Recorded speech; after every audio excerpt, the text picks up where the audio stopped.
Welcome to Whisperer of Madness. If you're enjoying the story, consider liking the video and subscribing. It really helps grow the channel and this community. Translator, Atlas Studios editor. Atlas Studios, the situation became a little awkward. Li Changshou and Lan Ling both lifted their heads and looked at the skies simultaneously. The azure dragon was circulating above the mountain protecting array formation, while the gray clouds tumbled in the sky. The suppressive force that was similar to that of a heaven immortal seeped through the mountain protecting array formation and engulfed the entire immortal dew sect. Many silhouettes appeared on the various mountain peaks.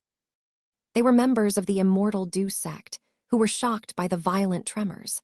All of a sudden, many beams of light emerged from the heaven-breaking peak and flew out of the mountain protecting array formation. The light beams turned into 4 silhouettes that were levitating in the sky and were looking at the clouds in the distance. The male immortal, who stood at the front, wore a green and white robe. He stood with his hands behind his back in the sky. He was lean and tall like a cypress tree, and there were 2 long wisps of white hair at his temples. He appeared cool and distant. The moment he appeared, the suppressive force from the sky faded away immediately.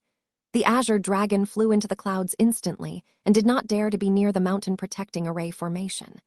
That was the first time Li Changshou saw exalted Wang Qing. That's right. That handsome man with white hair at his temples was the master of the 9 Jiu immortals. He was a heaven immortal from the immortal dew sect, and his Dao name was Wang Qing. Behind exalted Wang Qing was an old Taoist priest that was holding a horsetail whisk and had a smile on his face. There was also an old lady who was using a wooden walking stick and was also smiling. The last person was a beautiful fairy clad in a rainbow-colored dress. However, no one could see her clearly through the thin layer of fog that was surrounding her. The red-scaled azure dragon yelled from the clouds, "Are you people the ones in charge of the matters within the immortal dew sect?" Exalted Wang Qing did not even lift his head. His calm voice resonated within and outside of the array formation. "I am merely an unfettered cultivator in the sect. I am not in the position to handle the matters in the immortal dew sect. I just think that you, little dragon, seem a little rude. Thus, I'm here to teach you a lesson. How dare you?" The red dragon yelled in anger from the clouds. Most of the gray clouds that engulfed the sky scattered, and a dragon claw that contained raging lightning heavenly fire crashed towards exalted Wang Qing. The dragon claw drew bigger as it cut through the sky. In a split second, its diameter had expanded to thousands of feet. It covered the entire sky and blocked out the sun. It appeared as though it was about to smash the immortal dew sect's mountain-protecting array formation and the heaven-breaking peak apart. When they saw that, many disciples held their breath. Some sect members who were at a higher cultivation level looked stressed as well. Lan Ling was standing beside Li Changshou. She grabbed her senior brother's arm involuntarily. Her cultivation level was too low, and the dragon's suppressive force suppressed her. That made her extremely uneasy. Li Changshou released a wisp of aura and enclosed Lan Ling in it in the nick of time. That helped to relieve some of the pressure that she was feeling and prevented her from suffering from mental demons. Suddenly, the dragon's claw, which covered the entire sky and appeared as magnificent as the mountain ranges, stopped above the mountain protecting array formation without any warning. The strong winds that followed the motion of the dragon's claw made the thin and silk-like walls of the mountain protecting array formation shimmer. However, the enormous dragon claw mysteriously stopped in the air. It could not even move an inch closer. Li Changshou utilized his Dharma powers on his eyes and saw that exalted Wang Qing had lifted his left arm in the air. His fingers formed a finger sword and pointed on the huge dragon claw. He managed to block the dragon claw that was as enormous as a mountain with just one finger. Exalted Wang Qing's long hair danced wildly in the air while his robe rustled. "Humph!" A disdainful snort reverberated in the air thousands of kilometers away. Exalted Wang Qing's left arm vibrated. The next moment, the mountain-like dragon claw shattered instantly into pieces and exploded in the sky. The azure dragon that was tossing in the clouds appeared once again. However, it was enclosed in an invisible film of energy. Its gigantic torso twisted and struggled continuously and was thrown into the sky. After a few moments, the azure dragon returned from the sky, boiling in anger. It let out an angry wail.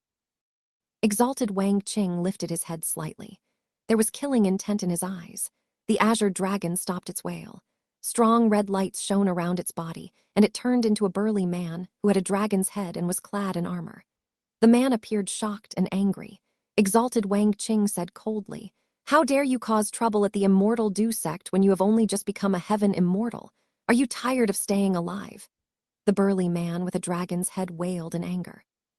He did not dare to attack rashly. Instead, he yelled from the skies, "Immortal Du sect, seems like you want to do this the hard way. I am a special envoy from the Dragon Palace in the East Ocean and a frontline warrior for the Dragon Palace water troops. How dare you behave so rudely? I will definitely report this to the Dragon King. Not before long, we will prepare the troops and tread down this little mountain of yours." The old Taoist priest standing behind exalted Wang Qing laughed instantly. It is such a rare occurrence to see the Dragon Palace behave so boldly. However, aren't you going overboard trying to establish your authority on our immortal Du sect? After all, the immortal Du sect belongs to the human school. The luck of the human schools protects us. The East Ocean dragon did not live peacefully in the East Ocean to replenish its own luck, but instead allowed an evil dragon to cause trouble everywhere. Furthermore, you attacked our mountain protecting array formation without saying anything. Are you a frontline warrior, trying to spark a war between us human cultivators and the dragon race? You! The burly man with the dragon's head bulged his eyes wide open. He did not dare to answer that question absent-mindedly. The current predicament they were in now was different from before. During the Great Mage-Demon War, the human race was weak and feeble. However, the human race was now the protagonist of heaven and earth. It was even more prosperous than the ancient mages and demons. The human race did not even need the entire population of human cultivators to attack the dragon race. The immortal sects in the East Continent could do so if they invited one or two mighty figures from the three schools. The dragon race might not even be able to handle that attack. The dragon was stuck in a predicament. The old lady from the immortal Du sect stepped forward at the right time. She tried sorting out the situation with a smile on her face. She said some nice words and gave the dragon an out. The dragon accepted her offer and started stating his purpose with a stoic face. Some days ago, the immortal Du sect came to destroy the demons at the East Ocean. However, your disciples hurt the soldiers that the dragon race had been developing by accident. However, our Dragon King decided to let this matter go. 3 years from now, we will be holding a demon-sweeping meet at the East Ocean. We are inviting all immortal sects from the East Continent to attend the meet to discuss future demon-sweeping matters. The East Ocean Dragon Palace is full of treasures. We will heavily reward disciples from the human race who perform well during the meet. This is the invitation card. You must not miss the event. HMPH. After he finished speaking, the burly man with a dragon's head threw down a shining invitation card. Then he transformed into an azure dragon, plunged into the clouds, and left. The old lady kept away the invitation card and shouted, "Take your time as you leave, frontline warrior. We shall not send you off." Jokes about the Dragon Palace sparked throughout the immortal Du sect instantly. The 4 inner sect elders had an internal discussion before leaving the mountain to confront the dragon. Exalted Wang Qing would play the bad cop, the old Taoist priest would threaten the dragon, and the old lady would play the good cop. These 3 heaven immortals had staged a play on their own and played the arrogant general from the Dragon Palace. The dragon originally wanted to establish an opening gambit to the immortal Du sect. However, he had thoroughly made a joke out of himself. He did not even dare to say any harsh words and left dejectedly. Dragons could shape the clouds while tigers could shape the wind. It was a rare and spectacular sight to see the azure dragon move through the clouds. "Senior brother, so this is the world of the powerful?" Lan Ling asked softly. Li Changshou shook his head slightly and transmitted his voice to her. "They could only be considered as experts. They are not yet the most powerful cultivators." Afterward, the senior brother and junior sister duo recalled what happened previously. They lowered their heads and looked in front of them simultaneously. Beside the Faraday cage, Qi Yuan was silently closing the wooden door of the cage and was prepared to escape from the sides. Lan Ling continued staring at the skies and pretended that she did not notice her master's actions. Meanwhile, Li Changshou closed his eyes and was in deep thoughts.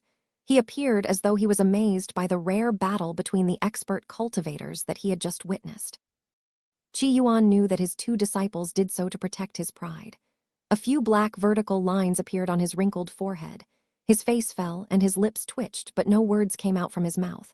Cough, cough. No one is allowed to laugh. This is the first time I am experiencing tribulation transcendence. I lack the experience. I shall first head back to secluded cultivation. After he finished speaking, Qi Yuan turned around, covered his face, and walked away. He was extremely fast on his cloud. The senior brother and junior sister Du held their laughter until Qi Yuan returned to the straw hut and reinstated the layers of array formations. This mistake could be treated as a tribulation transcendence drill. Fortunately, they did not alert the disciples from the other peaks, so there was no other audience. Moreover, the dragon had attracted all the attention. Otherwise, Qi Yuan would now be. He might wish that he was dead. It was also a good thing that they did not experience a sudden tribulation transcendence. After the situation died down, Li Changshou started to worry if his master would take out and inspect the precious pill that he gave him. However, thinking from another perspective, his master might not even recognize the immortal melting pill, even if he were to inspect it. Qi Yuan was not proficient in concocting pills. He was only proficient in array formations. Since 1,000 years ago, when he first entered the sect, Qi Yuan had spent most of his time improving his cultivation level. However, because of the damage in his Dao base, his cultivation road had been tough. The main reason why Qi Yuan did not have a high possibility of surviving the heavenly tribulation was because of the damage in his Dao base. Li Changshou's third strategy to help his master survive the heavenly tribulation was to repair his Dao base. However, although the third strategy seemed to be able to solve the problem from its roots, in reality, it was the most dangerous and toughest strategy yet. The damage to his Dao base was due to an injury he had when he was younger. Li Changshou had tried asking his master several times about the exact reason for the injury, but Qi Yuan had never answered those questions directly. He had merely responded that he had made some mistakes during his cultivation. After that injury, the seniors from the sect had used many pills to save his life. During that time, Qi Yuan was the only person in the little Qiang Peak. His martial grandmaster had left the mountains to travel about 900 years ago. He had never returned. While Qi Yuan had been repairing his Dao base, the sect had offered him many healing pills. However, they were short of a few precious treasures. After the injury to Qi Yuan's Dao base had stabilized, he had cultivated for another couple hundreds of years. It appeared as though he had fully recovered. However, the damage to his Dao base was irreversible, and it was almost impossible to repair the damage done. When a tree grew in a crooked direction, and it continued growing at that position, it would ultimately become an old crooked tree. The Dao injury that Qi Yuan suffered was similar to that. To replenish Qi Yuan's Dao base, Li Changshou had to destroy his cultivation level that he had accumulated for hundreds of years. He had to carefully tear open the Dao injury that had already sealed up and heal it using rare treasures. Not only would the process be perilous, but it would also cause Qi Yuan to suffer from immense pain. Moreover, it was hard to find rare treasures, and Li Changshou was also not completely confident that he could amend the Dao injury. Therefore, Li Changshou prioritized the first two strategies. He kept the third strategy and the other 6 alternative strategies to himself, and decided to use them only when the situation required him to. After the incident, Qi Yuan underwent another 2 more months of secluded cultivation. 2 months later, Qi Yuan wanted to reestablish his authority as the master and also answer the few questions that Li Changshou had previously asked. However, Li Changshou was prepared for that. After he heard Qi Yuan's explanations, he asked a few more new questions. Qi Yuan was once again unable to answer those questions.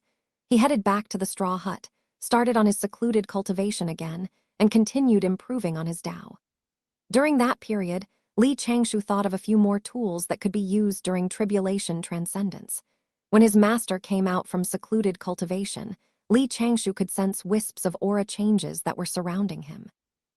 That was a sign that he had been targeted by the heavenly Dao and was about to experience tribulation transcendence. In no more than 2 years, his master would definitely start to fight the heavenly tribulation. He would not be of any help then. After all, tribulation transcendence was his master's matter. Others could not step in. Therefore, after a year and 9 months, Qi Yuan's heavenly tribulation was like an old lady who had just been married. It appeared shy and hesitant at the beginning. However, at the crucial moments, it came like a storm. Translator, Atlas Studios editor. Atlas Studios at midday, on the back mountain of the little Qiang Peak in the forest plain which had been selected a few years ago. His horsetail whisk in hand, the old Taoist priest stood in the extremely stable wooden cage. Beams of light were shining around him. His brand new Sion, silk Tao robe, was a pretty good defensive Dharma treasure. It also made Qi Yuan look a few years younger than he was. Qi Yuan was approaching the heavenly tribulation. Naturally, his expression was somber. A few wisps of inexplicable aura revolved around Qi Yuan. From time to time, a petal would appear and fly past him, before disappearing with the breeze on the mountain. Qi Yuan's pair of disciples stood on treetops, 1,000 feet from him. Lan Ling looked nervously at her master, as she fiddled with a lock of her fine black hair, which hung down her forehead. Lan Ling's body had matured even more during these few years. It looked like her slender waist, wrapped with a belt, could be held in one hand. Her long, tasseled skirt outlined the curves on her lower body, making her look flawless from every angle. Compared to 2 years ago, her beautiful face looked even gentler. However, she still looked very delicate and quick-witted. Li Changshou stood on another treetop, not far from Lan Ling, dressed in his regular, long robe as he normally was. In his left hand, he held a bamboo slip. In his right hand, he held a carving knife. His spiritual awareness was focused on his master and his surroundings as he waited for the signs of the approaching heavenly tribulation. There was nothing else to say. He had already finished what needed to be done. He just needed his master to make it through the first tribulation next. Then, it would be up to him to decide when he would use the precious pill. Now, Li Changshou's primary task was to observe and record the process of his master enduring the heavenly tribulation. This was because the immortal Du sect only recruited disciples once every 200 years. When Li Changshou entered the sect, the previous generation of disciples had just completed their ascension to immortality. Most of the disciples that were limited by their potential and comprehension, and who were fated not to become immortals, had already left the sect and returned to their hometowns. In these 100 years, the immortal Du sect had been focusing on nurturing the youngest generation of disciples. There were very few people from the previous generation who were still ascending to immortality. His master's heavenly tribulation would be the 6th time Li Changshou witnessed a cultivator from the immortal Du sect enduring the heavenly tribulation. What's more, it was rare for him to be able to observe the entire process up close. He had to record every detail down and analyze it later. Who? A breeze blew past the forest. Qi Yuan, who was in the wooden cage, looked up at the sky as rays of light lit up around him. In the blink of an eye, these rays congealed into pillars of light, which shot into the sky. It's here. This is the sign of immortal ascension. Li Changshou gripped his carving knife tightly, lifted up his bamboo slip, and began to write at tremendous speed. He began to record every detail that he was observing. The pillars of light remained for 10 minutes. The sky above the little Qiang Peak changed color. Li Changshou could sense that the heaven and earth's spiritual energy was gathering at the little Qiang Peak from all directions. The energy stopped 1,000 feet above his master's head. Instantly, they turned into gray clouds of the tribulation. At that moment, figures flew out from various peaks in the mountain protecting array formation. They flew into the sky and looked towards the little Qiang Peak. Below the clouds of the tribulation, there was a silvery white lightning spot. Small electric arcs also appeared around Qi Yuan's body. Li Changshou squeezed his fingers together to calculate. Almost immediately, he raised his head and sent a voice transmission to his master. Master, according to the surface area and thickness of the tribulation cloud, I guess this would be the common heavenly tribulation with 5 bolts of heavenly lightning. Qi Yuan's eyebrows furrowed. He thought that it would be the weakest heavenly tribulation, with 3 bolts of lightning. He did not think that he would have to endure 5 bolts of lightning. The maximum number of bolts was 9, but heavenly tribulations with 4, 5, or 6 lightning bolts were common. There was a saying that the number of lightning bolts in one's heavenly tribulation would depend on the cultivator's potential before and after ascending to immortality. The more bolts of lightning, the broader one's path would be, and the more potential one would have after ascending to immortality. This also meant that it would be harder for that person to make it through the heavenly tribulation. After sending the voice transmission, Li Changshou lowered his head and continued writing with his carving knife. Boom! Boom! The tribulation cloud began to tremble continuously as the lightning spot became more obvious. When the lightning spot reached its critical state, it turned into a blinding pillar of lightning, which struck the old Taoist priest directly on his head. The moment the lightning struck, the earth seemed to change color. The bolt of lightning was accompanied by a wave of the great Tao, which carried all the power of nature in heaven and earth. However, to the astonishment of the immortals and cultivators observing this heavenly tribulation, the power of the lightning was completely absorbed by the wooden cage, which contained Qi Yuan. Logically, no Dharma treasure should have been able to fend against the heavenly tribulation. Flashes of lightning appeared in various parts of the wooden cage, but Qi Yuan remained unaffected inside. No sparks appeared on any part of his body, except in his gray hair, which was dancing around in all directions. Lan Ling immediately shouted excitedly, "Senior brother, the birdcage works!" Li Changshou began to grin as well, but before his grin fully spread across his face, the unfathomable wave of the great Tao appeared. The cage, which had been lit up by the flashes of lightning, suddenly exploded into pieces. All right, the heavenly Tao does not tolerate tricks indeed. That's fine. At the very least, Master has made it through the first bolt of lightning. However, at that moment, Li Changshou realized a problem. Since his master did not personally withstand the first bolt of lightning, there was no hint of immortal energy in his body. The Faraday cage helped to divert the first bolt of lightning, but it also took away the benefits that were to come with it. You win some, and you lose some. That's a common principle of the Great Tao.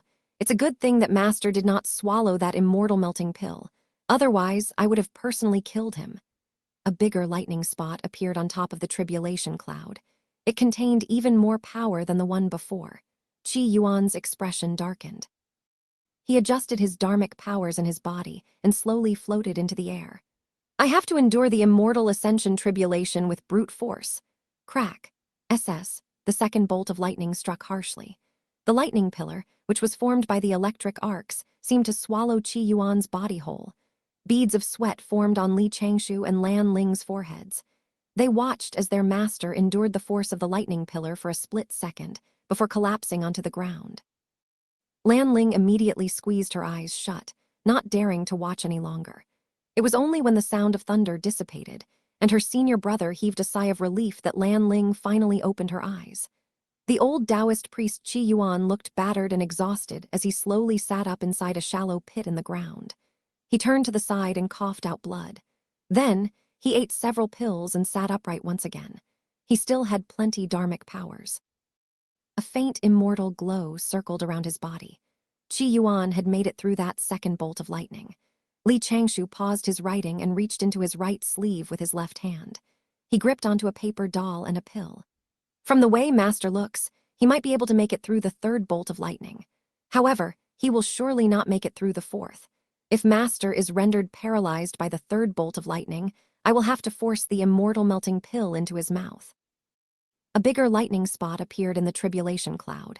Qi Yuan got to his feet and quickly conjured a seal with both of his hands. Layers of dharmic shields appeared in front of him, yet they were useless. This time, there was a loud explosive noise. It seemed like there was an entire army in the tribulation cloud, charging forward.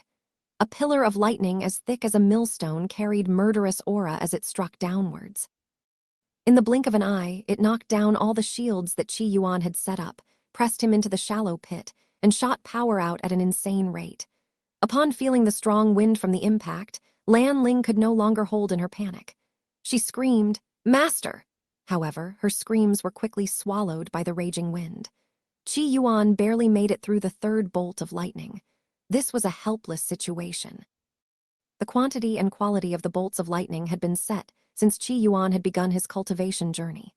Subsequently, Qi Yuan had injured his Tao base. This had caused him to lose the strength and power that he rightfully should have had when he reached the 9th stage of Tao requital. This was why Qi Yuan was having such a hard time enduring the heavenly tribulation. He could barely make it through the third bolt of lightning. A huge pit was left behind by that bolt of lightning. As Qi Yuan lay at the bottom of the pit, he used the last bit of dharmic powers in his body to carry himself out of it. Standing below the heavenly tribulation, he raised his head to look at the even scarier, even bigger lightning spot. Fresh blood was flowing out of the wounds in his body, but his gaze was filled with determination. Heaven, how can you be so unfair? Yet, I have no complaints towards you. Heaven and earth follow the order of the great Tao's cycle. This is all part of my fate. So what if I die? However, there is one thing. I cannot die lying beaten and battered on the ground. My disciples are watching me. So what if their master is a useless piece of trash? So what if their master cannot give them the protection that disciples of other peaks have? I still have to die standing. I still need to maintain the pride of human cultivators.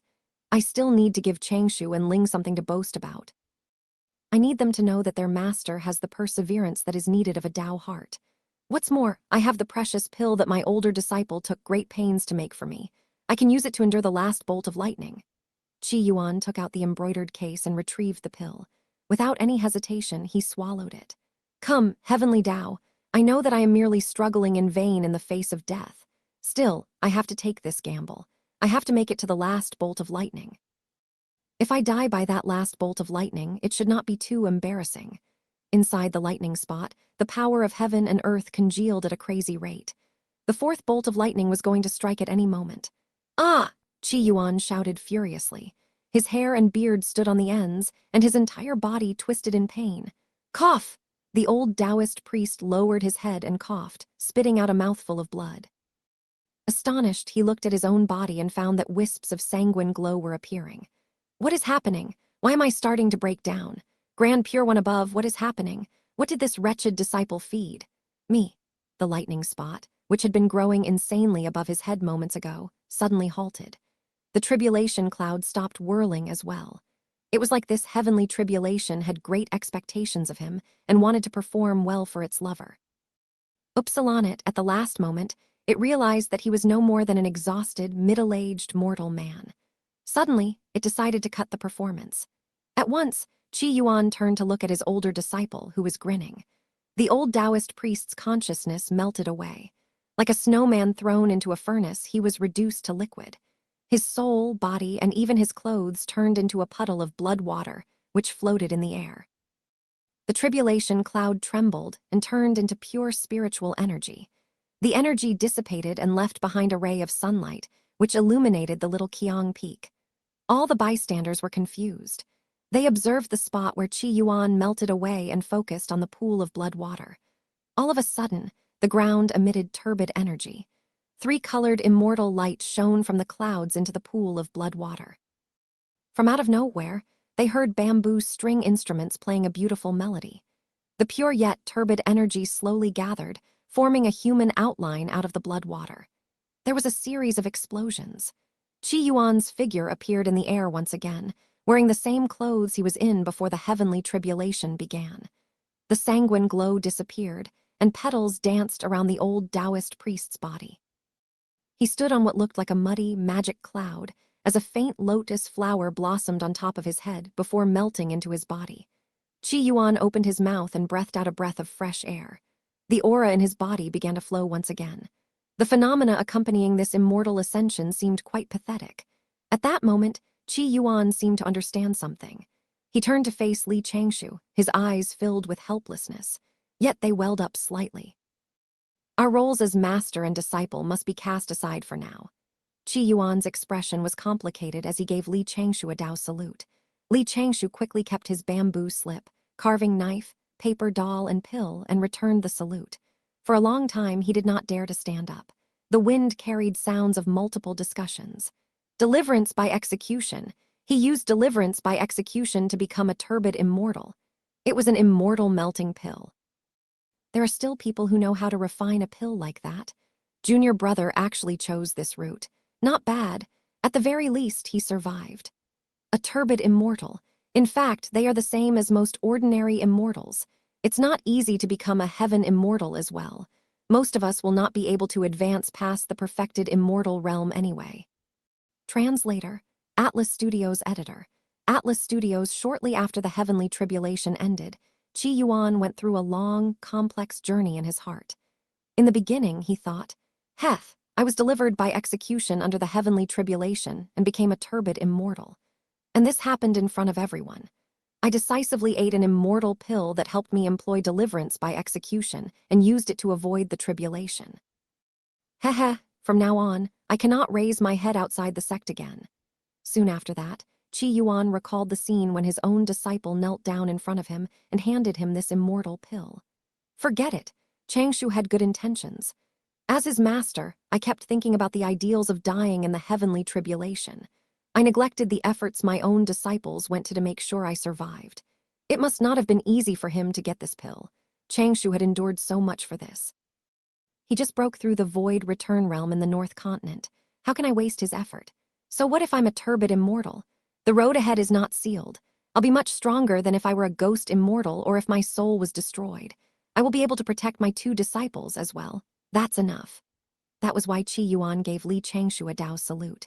Again, figures emerged from various places to congratulate Qi Yuan. Qi Yuan was stunned at first. Then he cupped his hands and greeted them one by one, catching up with old friends he had not seen in a long time. Turbid immortals are immortals too. I can live and enjoy tens of thousands of years. I can work hard to become a perfected immortal and take in more disciples. This will bring glory to my little Qiang Peak. Qi Yuan slowly cheered himself up. At the same time, while he was surrounded by people congratulating him, Qi Yuan heard a voice transmission from his older disciple. Master, if someone asks you what pill you ate to employ deliverance by execution, tell them it was an immortal melting pill. The recipe to make this pill can be found in the second last bookshelf in the northwest corner of the Dao Sutra outer hall. It is recorded on sheepskin. After that, if people ask you if you have any spare immortal melting pills, you can give out a maximum of 3 pills. As much as possible, make sure that those people you promise are immortals who are reliable, close to you, and have a real need for the immortal melting pills. It is very difficult to make these things. What's more, it can immediately poison immortals. One could easily get in trouble with these things. Qi Yuan hesitated for a moment and then turned to face his 2 disciples. He subtly smiled and nodded, indicating that he understood Li Changshou's directions. Li Changshou felt the last weight on his chest lift. He was finally relieved and energized, and he was breathing smoothly once again. He turned to Ling and said, "Junior sister, you wait here. If Master invites people in for tea and a chat, remember to serve them well." Lan Ling quickly asked, "Senior brother, where are you going? Aren't you celebrating with Master?" Li Changshou smiled and answered, "I'm going to rest while waiting for Master to finish what he has to do. According to the traditions of the sect, immortal ascension is a huge matter. Many people will come forth to congratulate Master. We don't have to be anxious." "All right," answered Lan Ling. "Quickly go and rest, senior brother. You have been working hard during this period. I will watch Master." Thus, while many immortals rushed towards the little Qiang Peak, Li Changshou snuck away and hid in his pill chamber. He did not activate the huge array formation around the pill chamber. He only activated the array formations within 1,000 feet of it. He moved a rocking chair and sat in front of the pill chamber, looking out into the forest and the water body. His eyelids fluttered shut as he gently rocked back and forth. After working so hard for so long, Master has finally made it through the heavenly tribulation. After observing Master's heavenly tribulation, I feel more confident about making it through mine. I will wait for what I have accumulated to be enriched. Then, I will not need to suppress my cultivation level anymore. I can start to risk the heavenly tribulation. However, I cannot go through the heavenly tribulation inside the sect. Otherwise, at least half of the trump cards that I have worked so hard to hide in these 100 years would be exposed. Yet, speaking of this, Master's skills were really bad before he went through the heavenly tribulation. The immortal melting pill almost immediately melted his body and soul. Li Changshou closed his eyes and hummed the immortal melody that he had heard when his master turned into an immortal. Soon, he entered the realm of enlightenment, halfway between consciousness and unconsciousness. He controlled his breathing as his soul merged with heaven and earth. A lotus flower with 9 petals floated out of his chest. The lotus flower looked fresh, bright, and full of life as it held the Tao, which Li Changshou had comprehended. Everything looked mysterious yet natural. It was hard to describe in words.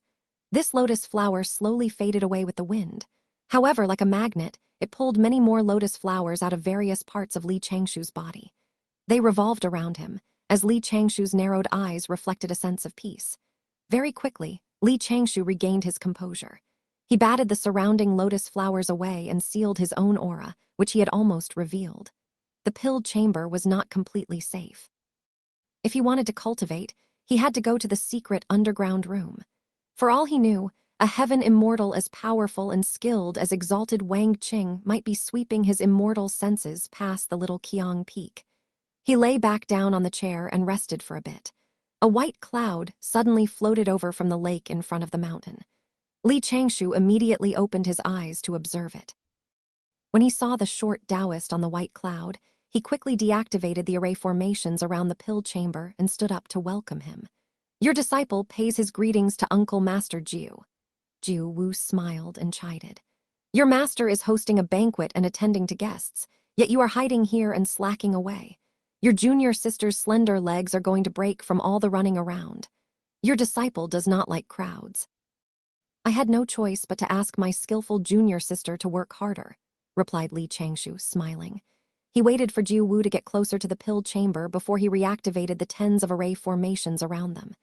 Cupping his hands, Li Changshu said, "Uncle Master, please take a seat inside." "There's no need. I don't have time for that now. I must go out on a trip. I made some time before that to come here and tell you two things." Jiu Wu waved his hand, retrieved a jade slip from inside his sleeve, then tossed it to Li Changshu. Joyfully, Jiu Wu said, "Look, see what this is.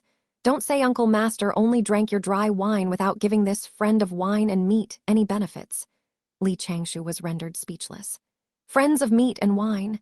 We have only drunk wine together 7 or 8 times in the past 2 years. What's more, each time this Uncle Master appeared, I used Aunt Master Jiu's Ganges River's dry wine to entertain him." Using his left hand, Li Changshu reached out and grabbed the jade slip. He allowed it to float beside him as he used a wisp of spiritual awareness to analyze it. "Oh, Volume 1 of the Inaction Sutra." Li Changshu felt slightly shocked. He raised his chin to look up at Jiu Wu, who remained on the cloud. "Uncle Master, is this appropriate?" "Why are you asking if it is appropriate?" Jiu Wu grinned. "The unspoken rule in the sect is that the top 20 disciples of each generation will be allowed to try comprehending Volume 1 of the Inaction Sutra in advance.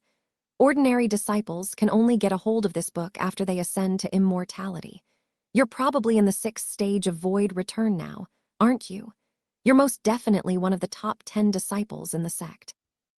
I remember you seemed to have broken through another stage when we last drank together." "The last time." Li Changshu was helpless as well. In order to avoid going through the heavenly tribulation unprepared, he had to suppress his cultivation level and stop himself from reaching the 9th stage of Tao requital. However, a few months ago, while he had been drinking with Jiu Wu, they had discussed poems. A strange feeling had suddenly washed over him, and he accidentally had an epiphany. It was a good thing that he still had 3 more minor realms as a buffer. What's more, at the time, Jiu Wu had been dazed from drinking. He heard Jiu Wu add, "Don't worry, I did not reveal the fact that you are at the 6th stage of void return. Volume 1 of the Inaction Sutra is the reward for this trip. I spent a lot of effort talking to the elder of the reward hall in order to get this in advance for you.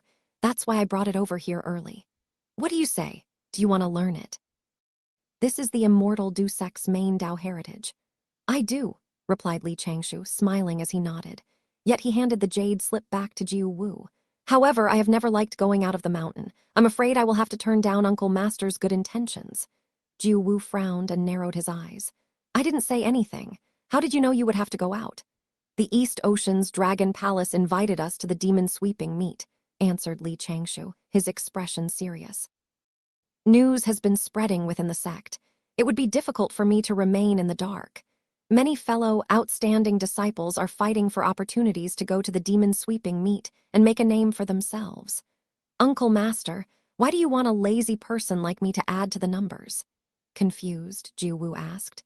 "Since you know that people are fighting for this opportunity, why are you unwilling to go?" Li Changshu mumbled under his breath for a couple of seconds and replied, "When we went to the East Ocean to get rid of demons during the last priming meet, we killed several prawn soldiers and crab generals who were out of line. If the immortal Du Sect sends disciples to the East Ocean again this time, the East Ocean's Dragon Palace will surely make life difficult for us. Uncle Master, you know this. Your disciple really does not want to get involved in something as troublesome as this. You are very observant. Jiu-Wu laughed softly as he mumbled to himself on the cloud. Suddenly, he lowered the white cloud and said in a deeply worried tone, "Actually, I did not want to trouble you. However, Changshou, there are not many intelligent disciples in your generation. Even the most experienced disciple, Yuan Qing, got into trouble and executed. Apart from the East Ocean's Dragon Palace, there are other immortal sects whom our disciples do not get along well with. Their disciples might make life difficult for ours there as well. A few other elders are worried that our young disciples would not be able to take it. They might easily get agitated by their provocative words and cause trouble that would make a joke out of us. Other people in the sect also have no idea that you, Li Changshou, are full of schemes. Cough. They don't know that you, Marshal Nephew Changshou, are hiding so much. However, I know that you are stable and reliable. You are also resourceful and decisive. That is why I thought of asking you to come along. When the need arises, you can guide your fellow disciples. What's more, I will be leading the team personally this time. A few elders in the sect will go along together as well. You will be absolutely safe. What do you say? Would you think about it? This is the Inaction Sutra we are talking about. It's the real secret to a long life." Indeed, the Inaction Sutra was tempting to Li Changshou, however. "Uncle Master, your disciple still wants to remain on the mountain and cultivate in peace." The corners of Jiu Wu's lips twitched downwards. He sighed and looked up at the sky. "Forget it. Your Uncle Master is not an evil man. I would not force you to do something you don't want to. I guess we have to rearrange the ranks of the disciples to fill up the gaps." Li Changshou pondered slightly harder, obviously weighing the pros and cons carefully once again. Then he nodded slowly and said in a low voice, "Your disciple can show his face as a cultivator in the second stage of Void Return. I will also follow Uncle Master's instructions and try my best to remind my fellow disciples on the trip when the need arises. However, if they do not listen to me, I will not be able to do anything more." "Haha, don't worry. They would have no choice but to listen to you." Jiu Wu tossed the jade slip back to Li Changshou and said, "Take this. Comprehend it well. Get to the Tao Requital realm as soon as you can." "Brat, I knew you would not take the bait unless I gave you some benefits. The Elder of the Rewards Hall already gave me permission to pass this sutra on to you a year and a half ago.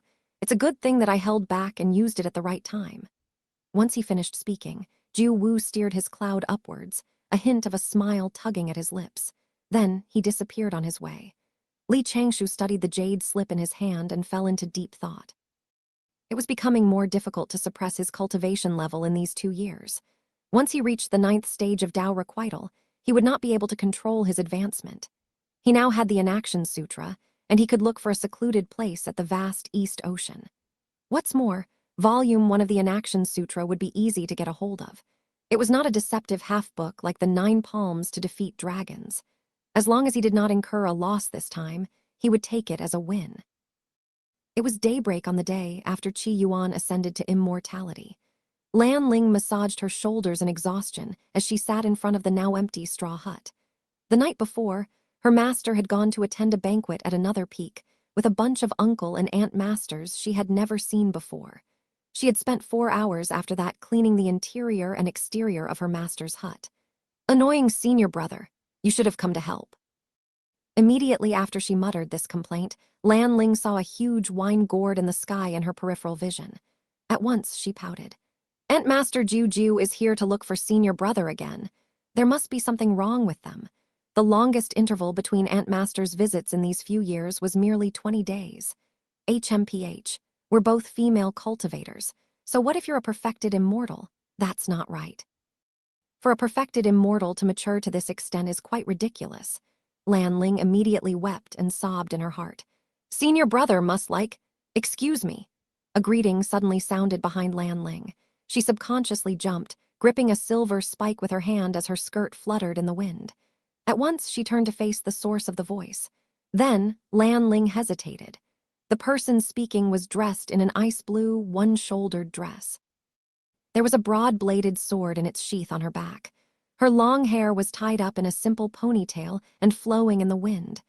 Her exquisite yet cold face looked extremely familiar. "Does senior brother Changshou live here?" Translator, Atlas Studios editor. Atlas Studios, is there something going on between senior brother and this beautiful senior sister Yaokin as well? Li Changshu's only official junior sister, Lan Ling, was seated cross-legged on a meditation cushion in front of a short table in her straw hut. In her hands, she held a teacup filled with smoking hot tea. She looked to be in deep thought. She glanced towards her left, where the ice mountain Xianxia Xianxia sat. She was seated with her eyes closed as she meditated, waiting quietly for Lan Ling's senior brother to appear. Then, Lan Ling glanced towards her right. There, her Aunt Master Juju was slumped across the table and snoring gently, looking like she had been deprived of sleep for a long time. The atmosphere was slightly awkward. Why are they all looking for senior brother? He had only been to the North Continent once to look for herbs. Now, two female cultivators have their eyes on him. If senior brother goes on the next priming meet 1 year later, wouldn't I run out of seats in my house? Lan Ling sighed in her heart. She did not understand which part of her senior brother was attractive. He was extremely cautious and afraid of death. Why would girls apart from me like him? What's more, the person on my left is the brightest star of our generation of disciples. On second thought, however, senior sister Yaokin is very beautiful indeed. Even when she's meditating, she looks captivating. If I were senior brother, I would not be able to resist her charm. That's not right. Senior brother might simply like. Lan Ling turned to glance at her right once again. Aunt Master Juju was slumped over the table. Lan Ling looked up at the copper mirror behind the door and could not help but rest her forehead on her hand. I probably would be able to mature further in the future. Maybe. The problem with her senior brother aside, as the owner of this straw hut, Lan Ling felt that she could not let the atmosphere become even more awkward than it already was. Senior sister Yaokin, said Lan Ling, smiling slightly. In a soft voice, she asked, what brought you to our little Qiang Peak? Yaokin Xianxia opened her eyes and answered in a gentle tone. After I went back to the mountain, I was punished and made to stay in seclusion on the heaven-breaking peak to reflect on my actions. I did not get an opportunity to come here and thank senior brother Changshou. I just came out of my meditation today and realized that I had served my sentence. With master's permission, I came to the little Qiang Peak to thank senior brother Changshou. Lan Ling could not help but tilt her head. What did my senior brother do to deserve your thanks? He saved my life, answered Yaokin Xianxia, pursing her lips gently. She lowered her head slightly, but Lan Ling saw a hint of a spark in her treasure-like eyes. He did that twice at that. Lan Ling blinked. The expression on Yaokin Xianxia's face was similar to the one on Lan Ling's each time she looked at the copper mirror and thought about her senior brother. Aunt Master Jiu was already giving me immense pressure. Now, Yaokin Xianxia seemed to drop out of the sky. Once again, Lan Ling rested her forehead on her hand. Her affectionate heart cried out in frustration and anger. From time to time, she felt deep sorrow as well. All of a sudden, her entire body felt terrible. I have to win over senior brother at all costs as soon as possible to avoid sleepless nights. Little Ya, what are you doing here? Juju suddenly sputtered as she sat up and rubbed her eyes. Yaokin Xianxia respectfully repeated what she had just said. As she did this, she stood up and bowed towards Juju. She only sat back down after she got Juju's permission to do so. After that, Juju turned to face Lan Ling. She pouted and then yawned. Finally, she asked, has the huge array behind been deactivated? Lan Ling answered, not yet, Aunt Master Ju. Senior brother seems to be refining pills or cultivating. I sent him a voice transmission earlier to call him over, but he did not respond. All right, we already set the time to refine pills. Perhaps he is in the midst of comprehending something. Juju turned to face Lan Ling and then glanced at Yaokin Xianxia. As if suddenly recalling something, she smiled and said, it's a good thing that little Yer is here. Ling, let's play that. Lan Ling asked softly. Aunt Master, play what? Juju's eyes seemed to light up as she replied. The game that we played together with your senior brother last month. Do you say that it was the little Qiang Peak's reserved item? Well, of course, we can. Please wait for a while, Aunt Master. Lan Ling tapped her finger gently, causing the short table in front of her to shift towards the entrance. A huge space suddenly appeared between the three ladies. She took a clean beast's skin out of her storage Dharma artifact and laid it out in front of the three of them. On the beast's skin was a long path that led through the clouds. The cloud path was divided into little squares. There were also many peaks and huge ponds drawn around the path. Lan Ling asked, do you want to play Senior Sister Yaokin? Yaokin Xianxia hesitated for a while as she looked at the map, not understanding what it was for. Juju suddenly spoke up from the side. This was made by little Changshou. It's very interesting. After hearing this, Xianxia immediately nodded and said, "If it's senior brother Changshou's work, please allow me to be included. Senior sister, please take a look at the rules. They are written here." Xianxia looked where Lan Ling pointed and saw familiar handwriting. She read the rules out in a soft voice. Road to Immortality, also known as Immortal Life Simulation or Immortal Monopoly. Participants are to place the wooden game piece representing themselves on the starting point of the immortal path. Throw the die and move your wooden piece along on the path according to the number displayed on the die. Each time you land, different events would be activated on the road to immortality. At the start of the game, each person will have 300 spirit stones. This will be represented in numbers. The first person to reach the end of the road will win. If any of the participants wants to end the game early, the person with the most number of spirit stones will win. Remember, do not use your immortal or spirit senses to check the various treasure chests. You are not allowed to use your dharmic powers to control the die either. By the time Xianxia finished reading the instructions, Lan Ling had already set up the treasure chests of various colors by the side. There were many square cards in each treasure chest. Each of the chests also had all kinds of labels. After that, Lan Ling retrieved 3 game pieces, each a different color. She placed them at the start of the path and then took out a 6-sided die. Then, the game began. Xianxia thought, "Where have I seen something like that before?" At that moment, she felt confused. Juju smiled and said, "We'll play 1 round and you'll understand, Xianxia. Come, let's begin. I'll throw the die first." Lan Ling immediately stopped Juju. "We have to play rock, paper, scissors to decide the order in which we throw the die." All right. You lasses really know nothing about respecting your elders. Let's play rock, paper, scissors."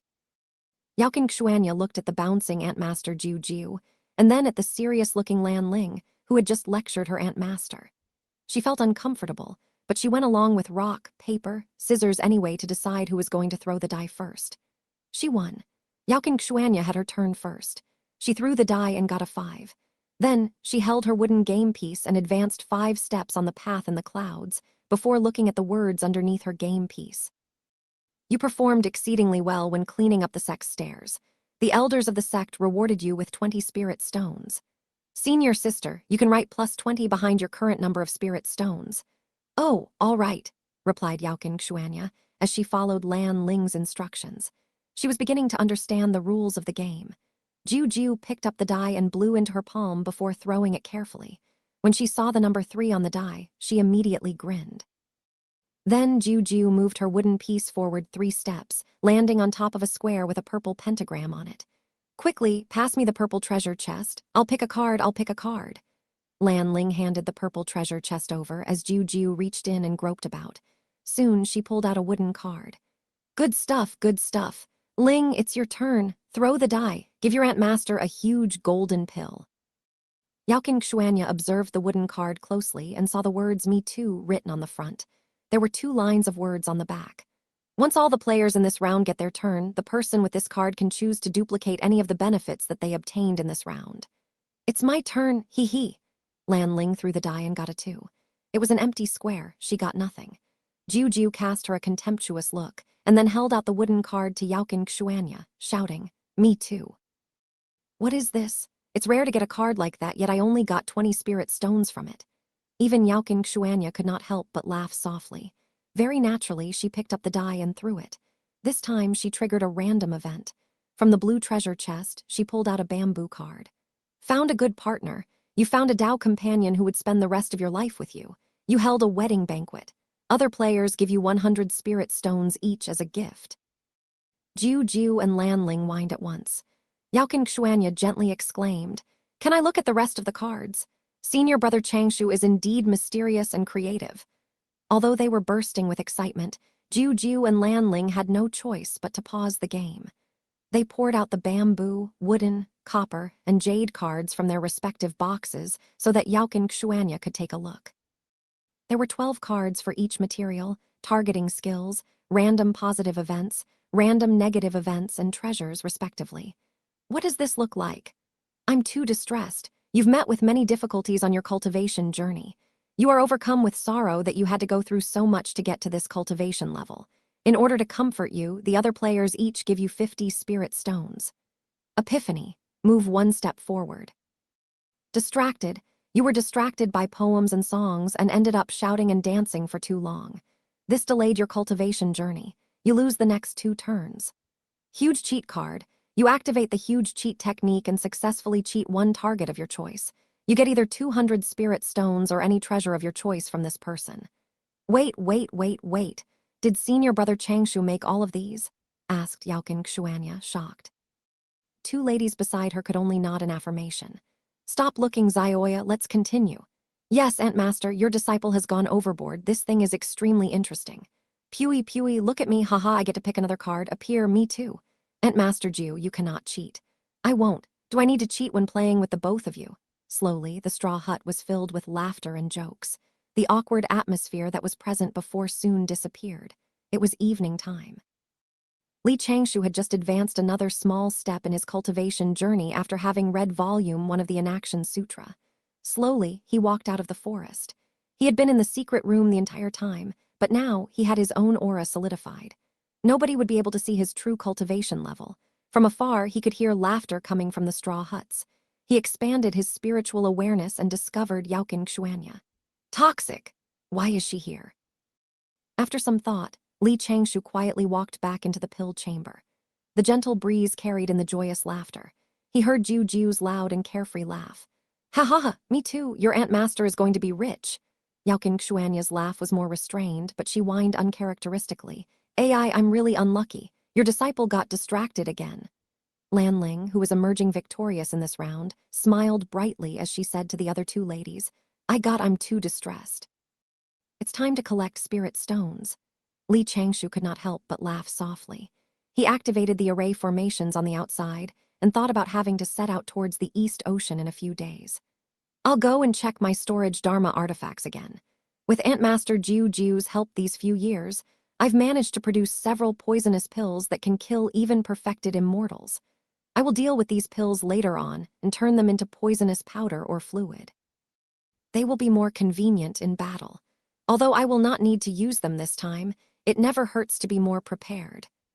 Translator, Atlas Studios editor. Atlas Studios in the morning, Li Changshou finally returned to the vicinity of the straw hut after working throughout the night in the pill chamber. Before he came close to the straw hut, he faintly smelled wine.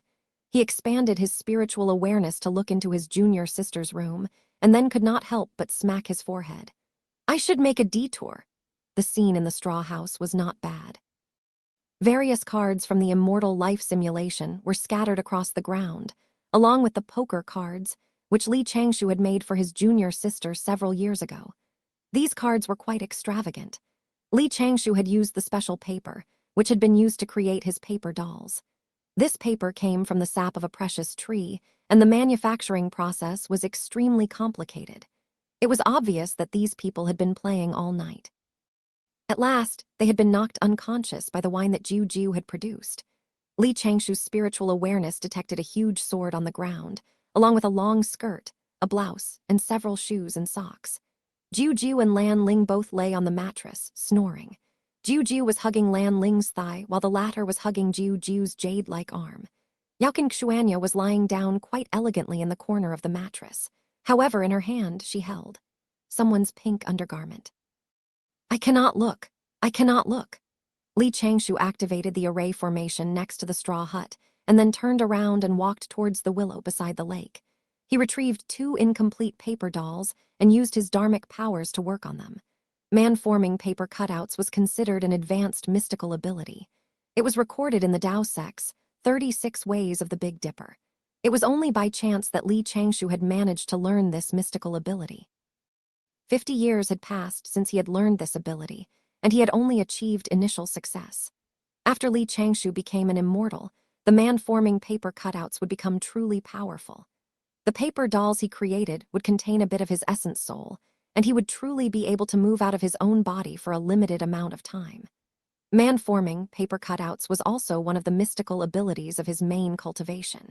He could hurt his enemies without putting himself in danger. It was perfect for him. The other array formations, talismans, pills, and poisons were just his side endeavors. They could be considered hobbies and extra ways in which he could protect himself and get on with his true pursuit.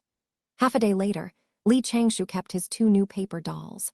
He glanced at the straw hut and discovered that there was no sign that the 3 ladies had regained consciousness. Master has not returned from his banquet either. I guess he will be out for a long time. His master had only become a turbid immortal, but his status within the sect had obviously improved. People who had not ascended to immortality were mere mortals, who could live no longer than 3,000 years. The people whom Qi Yuan knew in his early days had maintained a distance from him in these hundreds of years for various reasons. It could have been that they did not see as much value in Qi Yuan as they did initially, or that they did not want to feel too sad by Qi Yuan's passing, or that they did not want to give Qi Yuan undue pressure. However, since Qi Yuan was now a turbid immortal, if all went well in the future, he could become a perfected immortal. Although his reputation suffered, he now had a long life to look forward to. The friends that Qi Yuan made back then returned once again. People in immortal sects were quite practical as well. Master's cultivation journey from now on would be a difficult problem as well. As he thought about this, Li Changshou suddenly turned to look outside the mountain.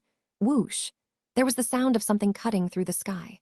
Li Changshou immediately hid on the other side of the willow, raised his left arm, and pointed his left hand towards the little jade sword, which was shooting towards him. The jade sword stopped in the air 100 feet away from him. A middle-aged man's hoarse voice sounded from inside the jade sword. Little Changshou of the Little Qiang Peak, come to the Bai Fan Hall for a discussion as soon as possible. Li Changshou answered. At your command, master. The jade sword immediately turned around and towards the heaven-breaking peak. A while later, 2 more jade swords flew towards Li Changshou from the same direction. However, these headed straight into his junior sister's straw hut. At once, realization dawned on Li Changshou. He shook his head and mounted a white cloud, advancing ahead of the rest. He wanted to avoid Jiu Jiu and Xianxia, who were both headed to the Bai Fan Hall as well. This gathering probably concerned the trip to the East Ocean for the demon sweeping meet. In order to avoid attracting any attention, Li Changshou sat under a tree outside the hall for some time. Indeed, no one noticed him. 10 odd figures appeared in the southwest corner of the Bai Fan Hall. Li Changshou finally walked in and blended into the shadows in the corner. Uncle Master Jiu Wu is devious, petty, narrow-minded, and likes taking advantage of others. However, at the very least, he has some good points, such as being a man of his word. At that moment, in the eyes of others, Li Changshou was an exemplary disciple in the second stage of void return. Jiu Wu had not revealed Li Changshou's true cultivation level as being the 6th stage of void return. When Li Changshou arrived, 6 of the top 10 disciples of his generation were already there. There were also 6 or 7 perfected immortals who were over 1,000 years old. The various immortal sects naturally saw huge events like the demon sweeping meet as arenas of competition, since various immortal sects would be gathered. How could these sects show off their disciples' talent and potential? They could do so by showing their disciples cultivation levels and ages. If one was of a young age, but with a high cultivation level, it would show that he had a high level of talent and comprehension. This would bring glory to his sect. This was why Jiu Jiu would never miss events like these unless she happened to be in seclusion. Li Changshou waited for a while inside the hall, as perfected immortals kept walking in. 2 or 3 more young disciples entered. When Jiu Jiu and Xianxia finally arrived, there were a total of 11 young disciples and 16 perfected immortals. These represented all the people who were asked to gather here today. Elder Ji, who was in charge of expeditions outside the sect, arrived together with 2 other elders. They began to explain the purpose of their gathering in detail. Elder Ji said, "The East Ocean's Dragon Palace is organizing a demon sweeping meet at the coast of the East Ocean. They have invited the main immortal sects in the East Continent to join them. The Immortal Dew sect is among those invited. I believe you have all seen or heard about the wretched dragon invading our sect earlier. On top of that, this wretched dragon purposely gave us the wrong date for the meet. He wanted to see our Immortal Dew sect make a fool of ourselves. Fortunately, the various immortal sects in the East Continent look out for one another. We found out long ago that the meet will take place in 7 days. In 4 days, our Immortal Dew sect will head towards the East Ocean together with the other immortal sects. The sect master has given orders for Exalted Wang Qing to lead our disciples this time. Other elders who have borne fruit from the heaven immortal Tao will follow along. All of you, perfected immortals, will follow along as well. Once Elder Ji finished speaking, he scanned the 27 people in front of him. Then he spoke again. The Dragon Palace is organizing this demon-sweeping meet for none other than 3 purposes. Firstly, they want to draw a clear boundary between the East Ocean and the coast of the East Ocean. Secondly, they want to recover their lost glory from the various immortal sects who went to the East Ocean to get rid of demons the last time. Thirdly, they want to give their dragon disciples a chance to show off their military strength. The dragon race will surely hold up certain treasures for good luck during this demon-sweeping meet. Young disciples should constantly share learning points with one another and defend and attack accordingly. The 10 of you. Elder Ji scanned the 10 young disciples standing at the back and then glanced at the corner in which Changshou was standing. He corrected himself. The 11 of you have the highest cultivation level in your generation. You are, the sharpest as well. A few years ago, we went to the East Ocean to get rid of demons. The Dragon Palace will surely target us during this meet. Other immortal sects whom we have feuds with will also create stumbling blocks for us in secret. They want to watch you, young disciples, make a fool of yourselves. Remember this, you cannot bring shame to the immortal Du sect. You cannot throw aside the poise of the immortal sects of the 3 schools. If someone challenges you in secret, do not bother about them. Let them witness your prowess while you officially swap pointers with them during battle. The various immortal sects had a discussion earlier. The younger generation of disciples from the East Continent, who will be heading to the East Ocean, are all under 150 years old. Few of them are in the Tao requital realm. If you are able to obtain those treasures, take them as individual rewards for your efforts. Do you understand? Many of the 11 disciples looked overjoyed. Together they answered, your disciples will bear your teachings in mind, Elder Ji. Elder Ji nodded and mumbled to himself for a while. Then he said, there is one more thing. Exalted Wang Qing intentionally instructed me on this. Everyone kept quiet and listened closely. Where's Changshou of the Little Qiang Peak? Your disciple is here, answered Changshou. He cursed in his heart. He had indeed underestimated how sly the rascal Jiu Wu could be. However, he remained neutral as he bowed. Elder Ji said in a low voice, all the young disciples must listen to your instructions during this expedition. You will be the leader of the younger team.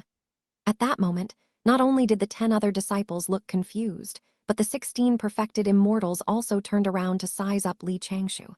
Why is a disciple in the second stage of void return being made the leader? Changshou sensed everyone else staring at him. The corners of his lips twitched downwards. He's doing this on purpose. Jiu Wu must be doing this on purpose. This short Taoist is forcing me to expose my trump cards. Before this, Changshou thought that there wouldn't be many problems even if he followed the team along to the East Ocean. This was because there would be heaven immortals and perfected immortals in the sect protecting them. At the same time, he hoped to find a vast land with few people near the East Ocean, where he could seclude himself and endure the heavenly tribulation. Little did Changshou know that Jiu Wu had set up a trap for him. Before this, Changshou had hoped that he would not incur any losses on this trip. Now it looked like he would lose blood for sure. Jiu asked happily, how did Master know about this rascal? However, a few disciples and perfected immortals from other peaks could not hold in their questions any longer. They were about to start their questioning when Changshou spoke up. Your disciple thinks this is inappropriate. Changshou spoke quickly. He was frowning and his head was lowered. His aura was slightly messed up and beads of perspiration formed on his forehead. He spoke again in a low voice. I beg Elder to retract his orders. Oh, Elder Ji frowned. Are you unsatisfied with exalted Wang Qing's orders? Your disciple would not dare, but there is something fishy about this. Changshou kept his head lowered. He hesitated for a while and asked softly, your disciple will venture boldly and ask whether exalted Wang Qing gave these orders himself, or whether Uncle Master Jiu Wu passed them down. Elder Ji frowned and said, Jiu Wu passed them down. Changshou heaved a sigh of relief in his heart and carefully changed his expression to look slightly panicked and slightly helpless, as if to say, I knew this was the case. Jiu Wu must have used exalted Wang Qing's name on purpose.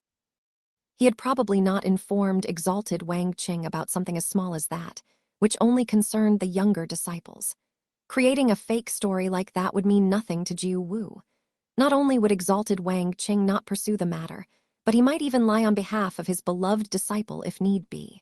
One could say that Jiu Wu was merely acting first and reporting later.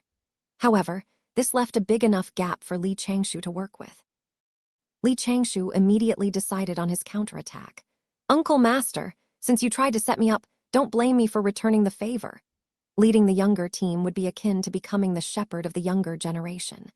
This was very significant, and it would definitely push Li Changshou to the heart of the struggle. Once word got out, immortals and younger disciples from various peaks would probably have their eyes on Li Changshou. Trouble would also come after him, wave after wave. He could not take on a task like that. Li Changshou looked extremely guilty as he sighed and said, "I won't hide it from Elder. In recent years, your disciple has gotten much closer to Uncle Master Jiu Wu of the Heaven-Breaking Peak. We have gotten into the habit of appreciating wine together.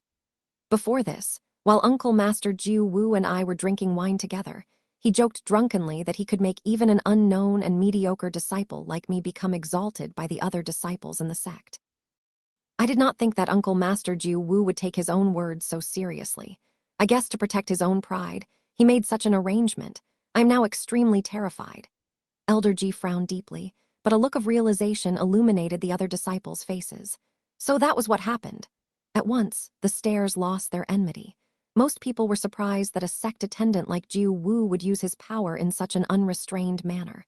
At the same time, they felt pity for Li Changshou.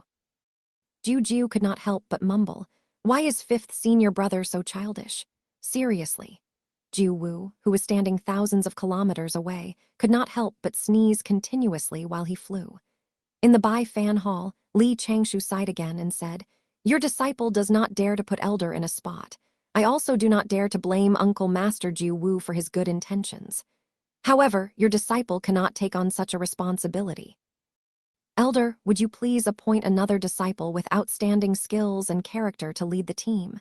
I will be thick-skinned and continue to travel to the coast of the East Ocean together with the team." If exalted Wang Qing really gave these orders, your disciple would not shrink from my responsibility, and I would follow those orders to the best of my ability. I would not hesitate to risk my life for the sect. However, if Uncle Master Jiu Wu is just playing a trick on me, your disciple will not dare to masquerade as a leader. I can only hope that I would at least be a token member of the group. Elder, I hope you will wisely analyze this situation." Once he finished speaking, Li Changshou lowered his head and bowed. He did not stand up again for a long time. The other immortals felt sorrowful. All of them thought that Jiu Wu had really played a trick on this poor disciple. It must not be easy. One of the female disciples even gently said, "Junior brother Changshou, why don't you be the leader? We understand your situation. We will not complain." The other disciples nodded in agreement. "Changshou makes sense," said Elder Ji. His eyes were filled with admiration for Li Changshou. Elder Ji added, "Coincidentally, Jiu Wu has gone to the Middle Continent and I cannot contact him. It will not be appropriate to bother senior brother Wang Qing about this either. Well, as you said, we will find another leader." Once Elder Ji finished speaking, Xianxia stepped forward, cupped her hands, and bowed. In a determined voice, she said, "Your disciple is willing to bear the burden." Li Changshou felt slightly surprised. Why does Toxic seem to understand my intentions today? She has indeed grown from her years in seclusion. Her toxicity has dissipated. Before Li Changshou could heave a sigh of relief, Xianxia spoke again. "I hope that Elder will form 2 teams. Senior brother Changshou and I can share the responsibility. That would please both sides." Cough, Li Changshou immediately choked. F***CK, her toxicity did not dissipate, it has become worse. Just then Xianxia turned to glance at Li Changshou. Her eyes were filled with determination, and she looked extremely serious about this plan. However, she also looked slightly shy. "Leave it to me, senior brother Changshou. Xuanya will not put you in a spot." At that moment, Li Changshou felt like he was being torn apart. Translator, Atlas Studios editor. Atlas Studios Li Changshou stood in a neutral position on an ordinary-looking white cloud. He drifted at ordinary altitude and returned to the little Qiang peak in an ordinary manner. Yet, his heart felt far from the peace he was expressing. At first, he had successfully averted the responsibility of leading the team. He had not expected Xianxia to kick the role back to him out of nowhere. Soon after that, she had even locked the door shut and placed 2 Heaven Immortal grade seals over it. Fortunately, Li Changshou had already dumped the blame on Jiu Wu. He painted himself to be an innocent victim who had been played by his uncle master. Now, he was not in that much danger.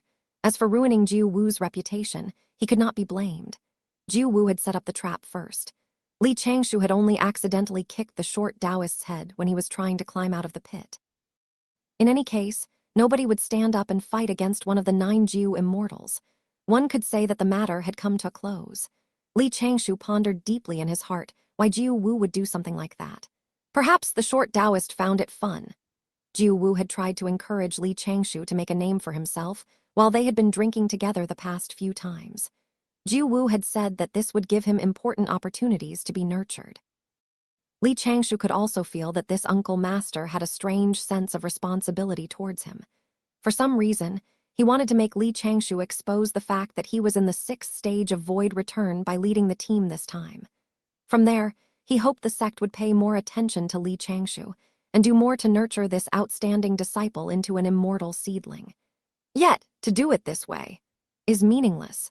You're purely causing trouble for me. Li Changshou could not help but rub his temples. His cultivation level was his biggest trump card. Even revealing a bit of his true cultivation level would increase the threat to his safety. Other people would begin to pay attention to him and even fear him. The immortal Du sect looked harmonious on the outside, but there were many undercurrents. There were only that many resources inside the sect, and yet the number of disciples on the various peaks kept increasing. The competition between the peaks was extraordinarily intense. Do you think I don't know how my master got injured back then? He did not have the exact evidence for it.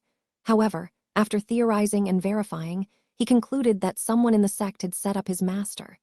Even after this, his master refused to talk about what had happened. Li Changshou guessed that the person who had plotted against his master was still relatively powerful in the sect. He must have wanted to paralyze Li Changshou's master and break the little Qiang Peaks line of succession. However, Li Changshou's master had worked hard to get back on the cultivation path and had not given that rascal another chance. Immortal Du sect's rules were very strict. Disciples who had not ascended to immortality, but who wanted to go out on expeditions, had to first report to the Bai Fan Hall to make preparations. They were only allowed to step out of the mountain protecting array after they got permission. If these people were immortal seedlings who harbored great potential, the sect would even send essence immortals or perfected immortal out with them. 80 to 90 years ago, Li Changshou had already guessed that his master had probably gotten injured under one of a few circumstances. First, he had gone out on an expedition. Second, he had been in a competition within the sect. The chances of it being the latter were higher. A few thousand years ago, when Jiu Wu had entered the sect, he had taken exalted Wang Qing as his master.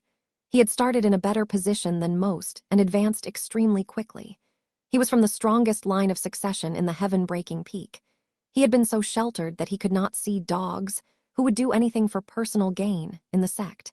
Yet, Li Changshou could not help but guard against them. The little Qiang Peak was the weakest in the sect.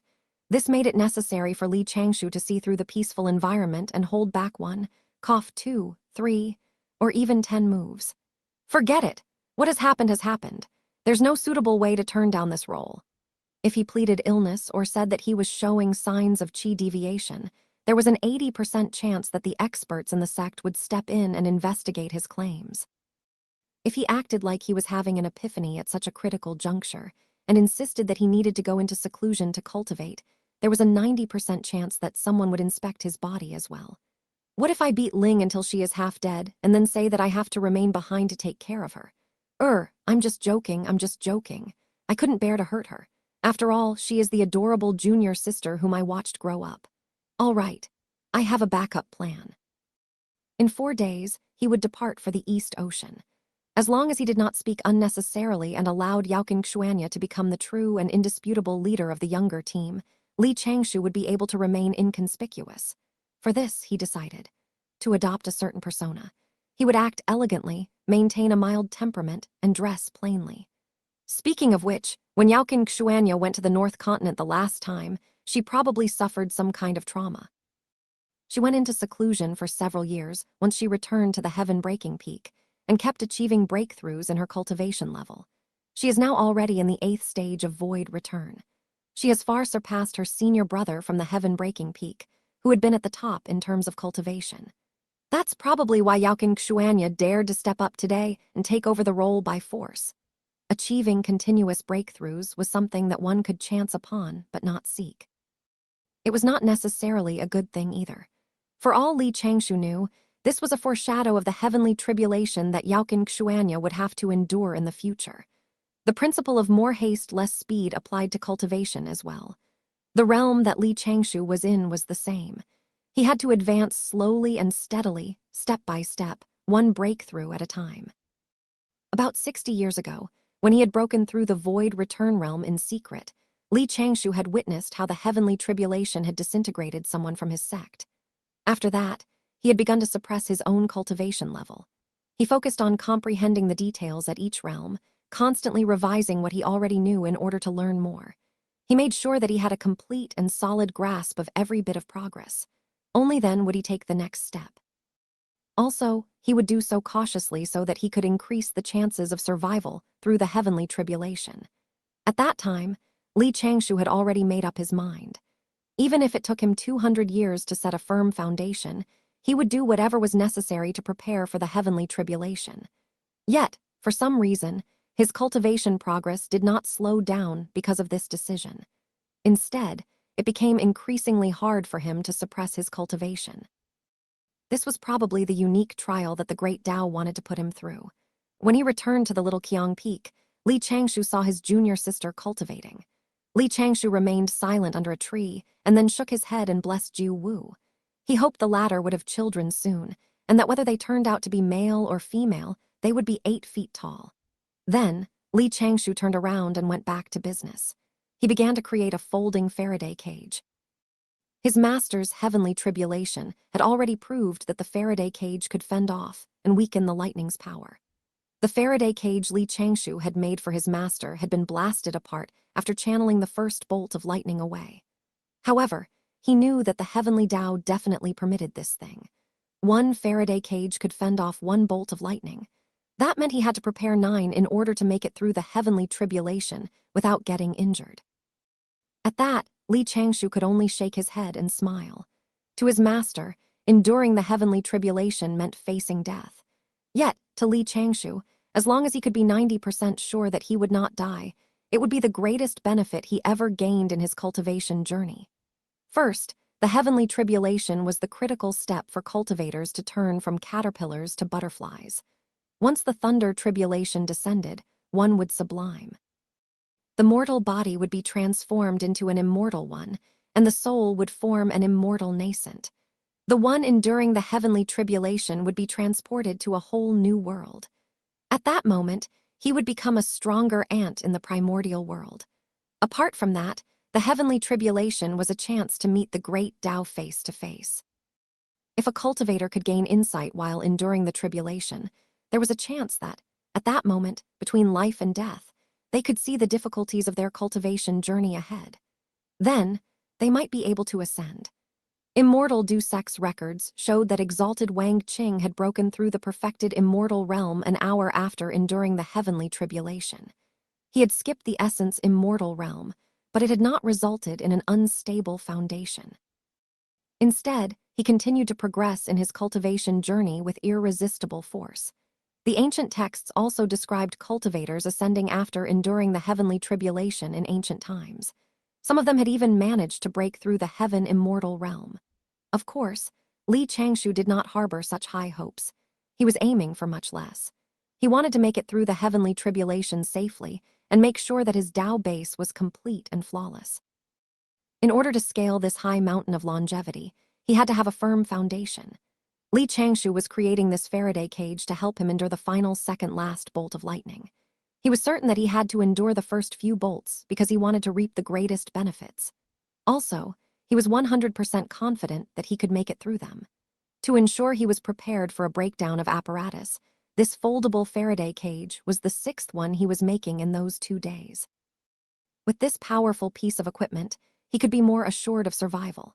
In fact, he was 99% sure that he would at least be able to survive the heavenly tribulation.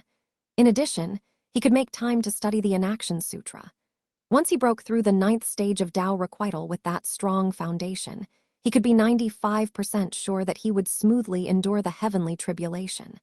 These were enough to make him put his life on the line. It was also worth mentioning that in the early days of his cultivation journey, when Li Changshou had been calculating the chances of him making it through the heavenly tribulation, he had shamelessly assumed that he would be enduring 9 bolts of lightning. He was putting pressure on himself to remain humble and keep working hard. Why was this shameless? After all, only prodigies would endure 9 bolts of lightning in the heavenly tribulation. Li Changshou did not think he was a cultivation prodigy. It was just that while other people rested, he would use his spare time to train hard. Oh, yes, there's another urgent matter. I'll note it down. Li Changshou suddenly recalled something and stopped working on his cage. He retrieved a jade slip and used his spiritual awareness to write a title and a paragraph underneath it.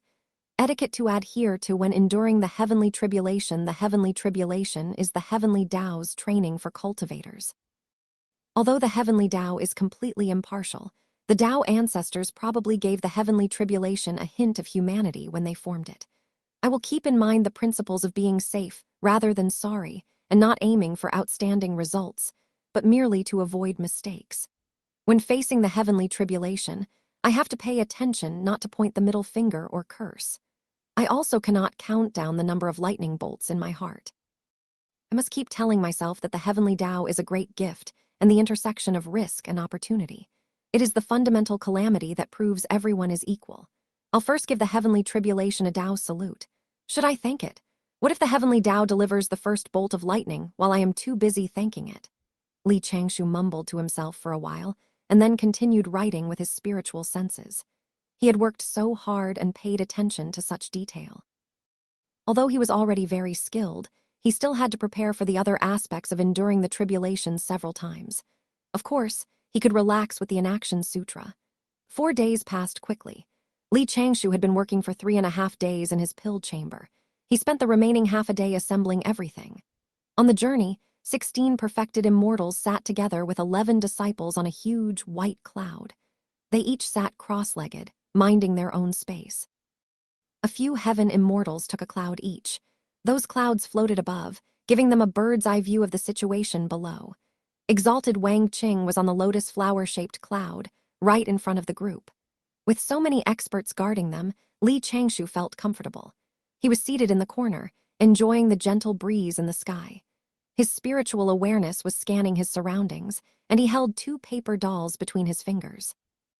As the true leader of the group, Xianxia was seated right in front.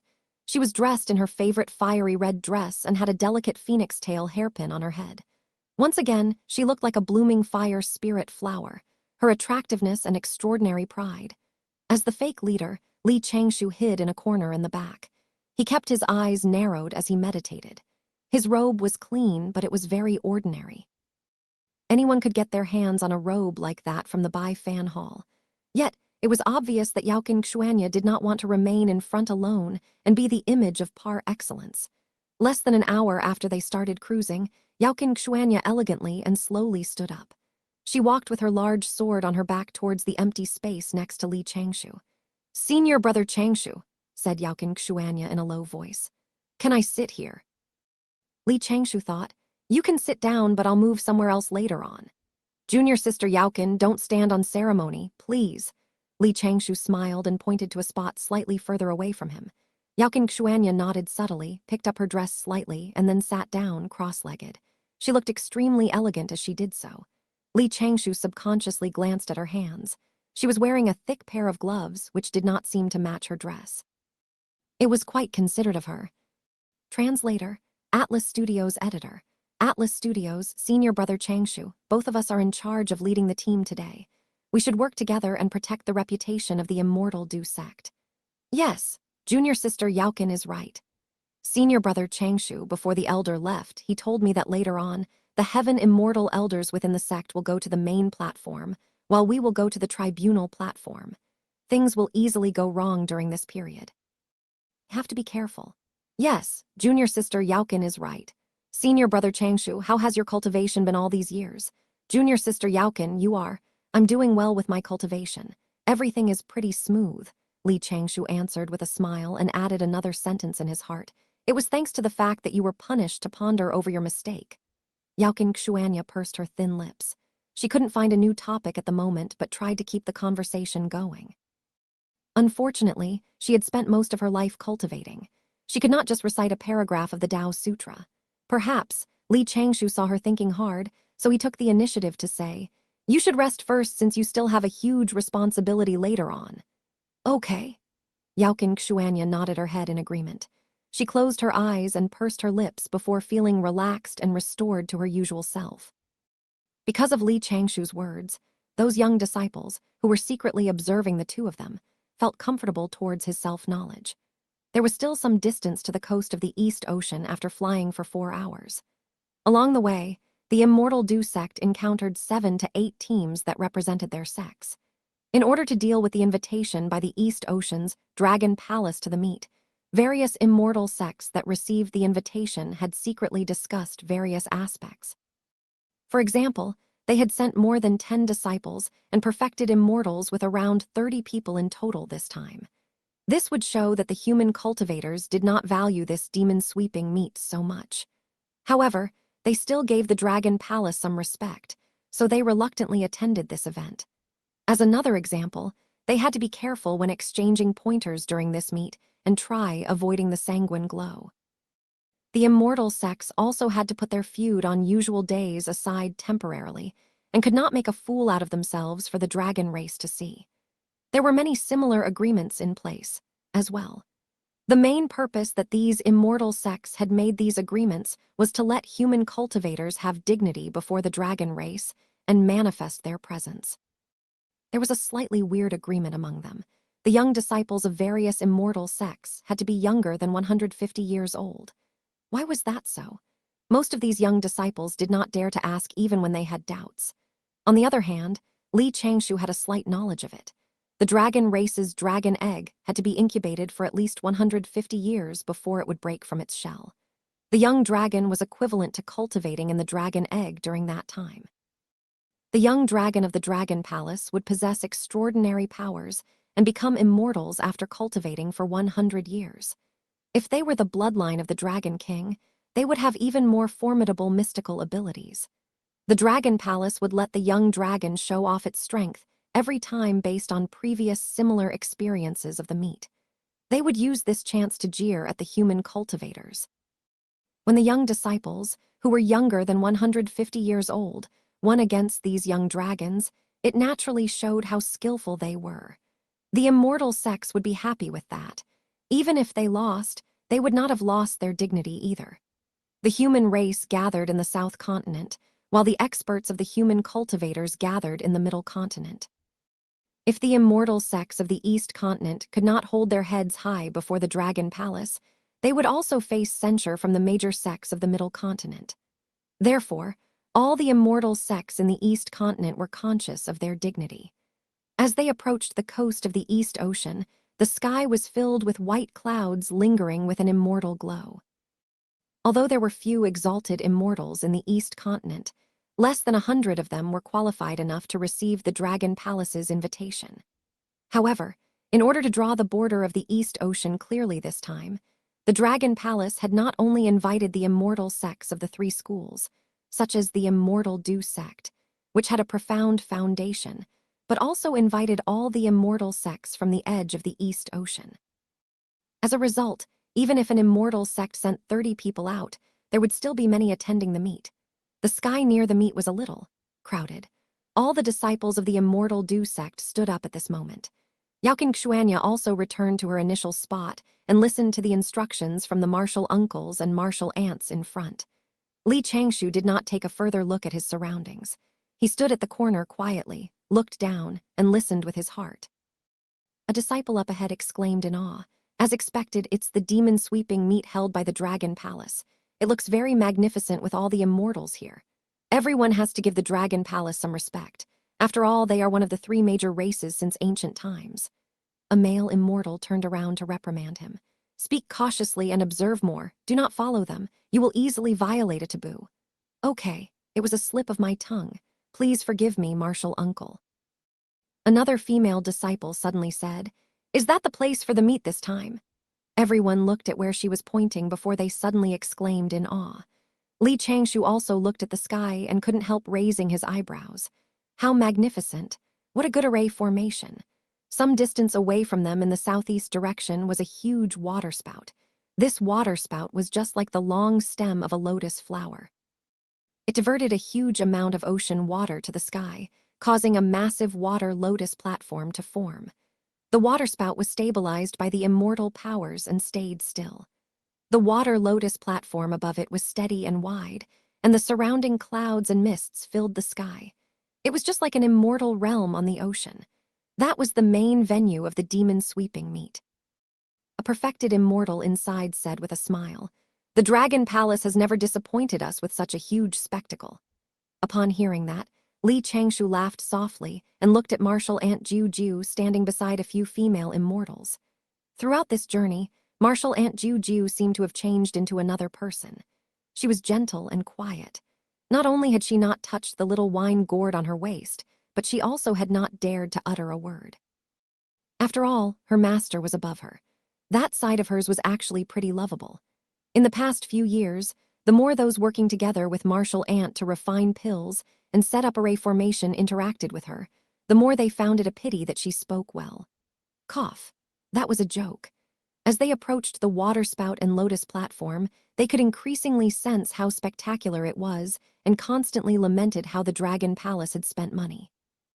A dense mass of prawn soldiers and crab generals stood on the surface of the ocean.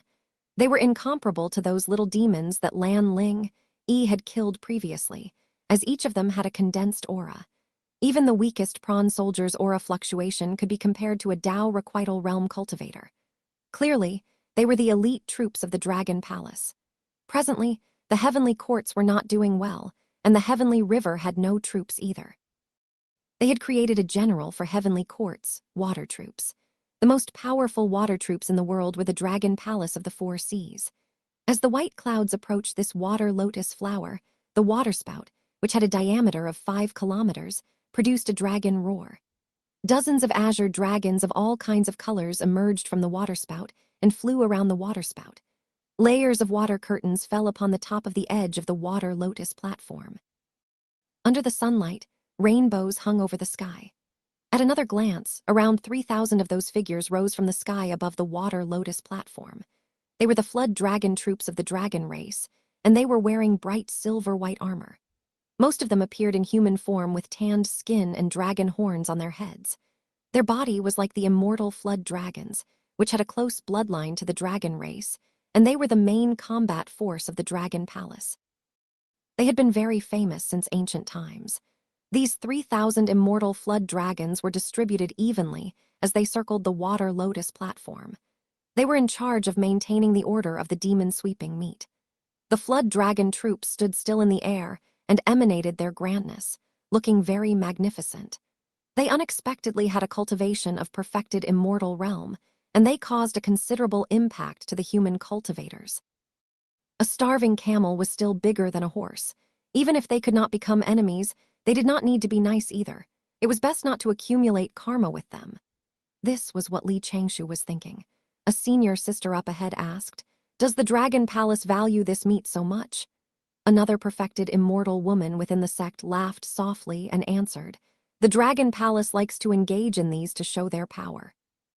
Actually, who doesn't know what predicament the dragon race is now facing? Upon hearing that, Li Changshou had even more thoughts. Based on the current performance, the dragon race, who were once the overlord of the world, was still unwilling to remain out of the limelight. Now that they were eager to excel, they could still be regarded as the powerful dragon race. After thinking about God conferment, the cautious heavenly courts used their means to bestow rain.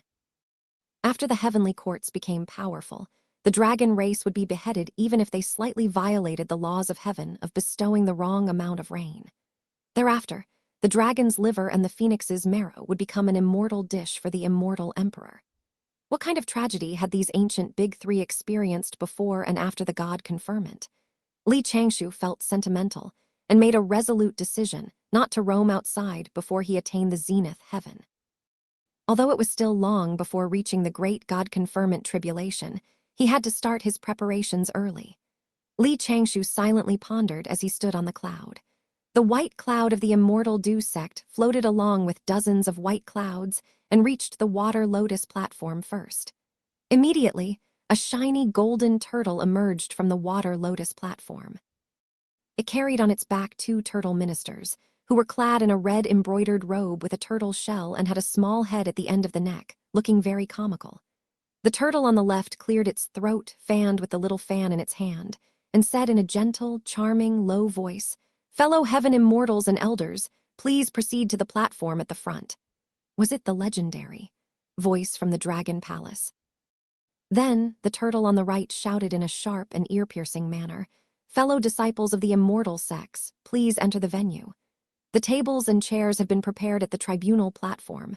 There are signs for the immortal sex with a higher rank in the East Continent. Look carefully. Those who are illiterate can ask those maidservants. Immortal sex with a lower rank do not have a sign. Please find a seat at the back." They seemed like the workers of the same gender in the brothel of the mortal world. PFFF, Jiu, who had been silent, could not help but cover her mouth and laugh. Everyone in the immortal dew sect was also entertained by these 2 turtle immortals.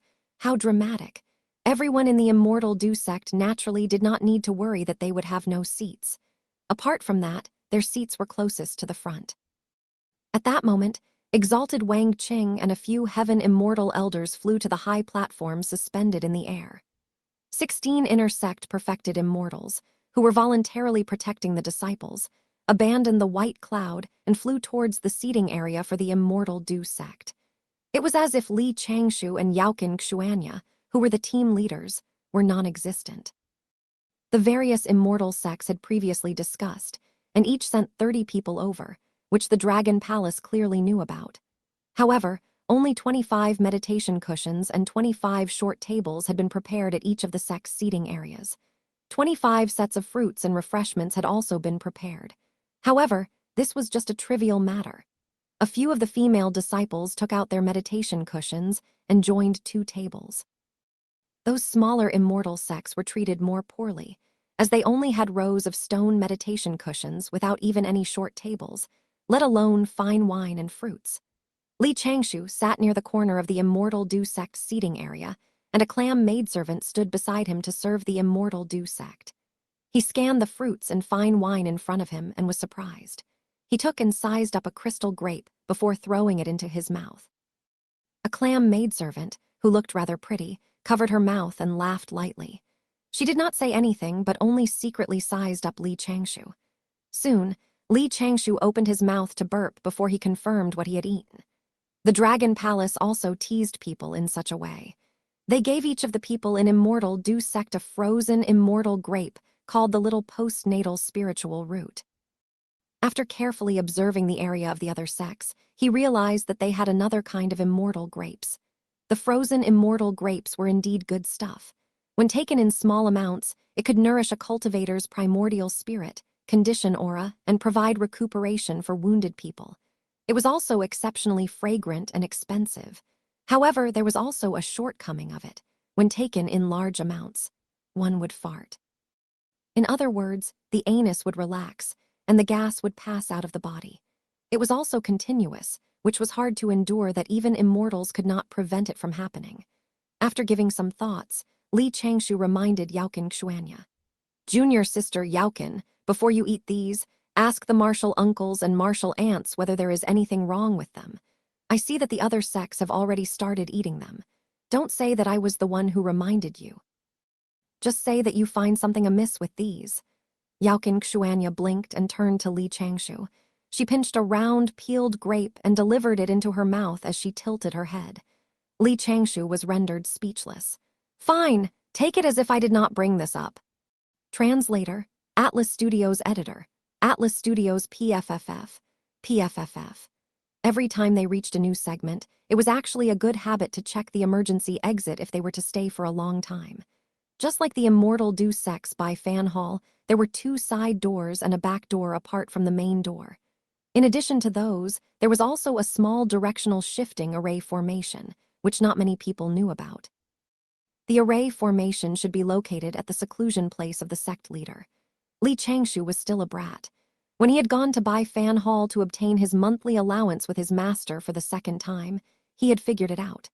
The dragon race, which was a different race, had a conflict of interest with the other immortal sex over the territory in the East Ocean.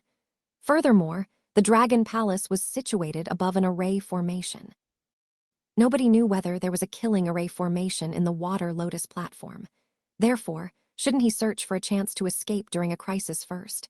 The martial uncles and martial aunts did not say anything. There were a total of 11 disciples, including him, but only 6 of them took the fruits in front and ate them. Where have all your customs gone to? All of you are immortal seedlings. Had the immortal Du sect taken advantage or owe all of you anything? Or maybe all of you felt uncomfortable for not eating grapes. Cough, I'll go. The grapes in front of the few martial uncles and martial aunts were only left with the branches. Forget it. It has nothing to do with me. Li Changshou sat up properly, pretending as if nothing had happened. He closed his eyes and temporarily abandoned the disciples from his sect. He released his spiritual senses and started searching for the emergency exit here as he minded his own business. While flying to the seating area, Li Changshou had figured out the topography roughly. At the moment, he was analyzing the elements of the array formation on the water lotus platform as well as the possible exits out of the place.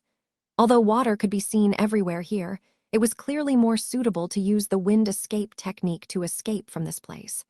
First, it was because the water escape technique was slower. Li Changshou had just started cultivating more than 10 years ago and was more proficient in the wind escape technique. Second, there were strong winds above the ocean, and all of a sudden, such a force could not be suppressed at all costs. It was a release of 2 shots of gunfire.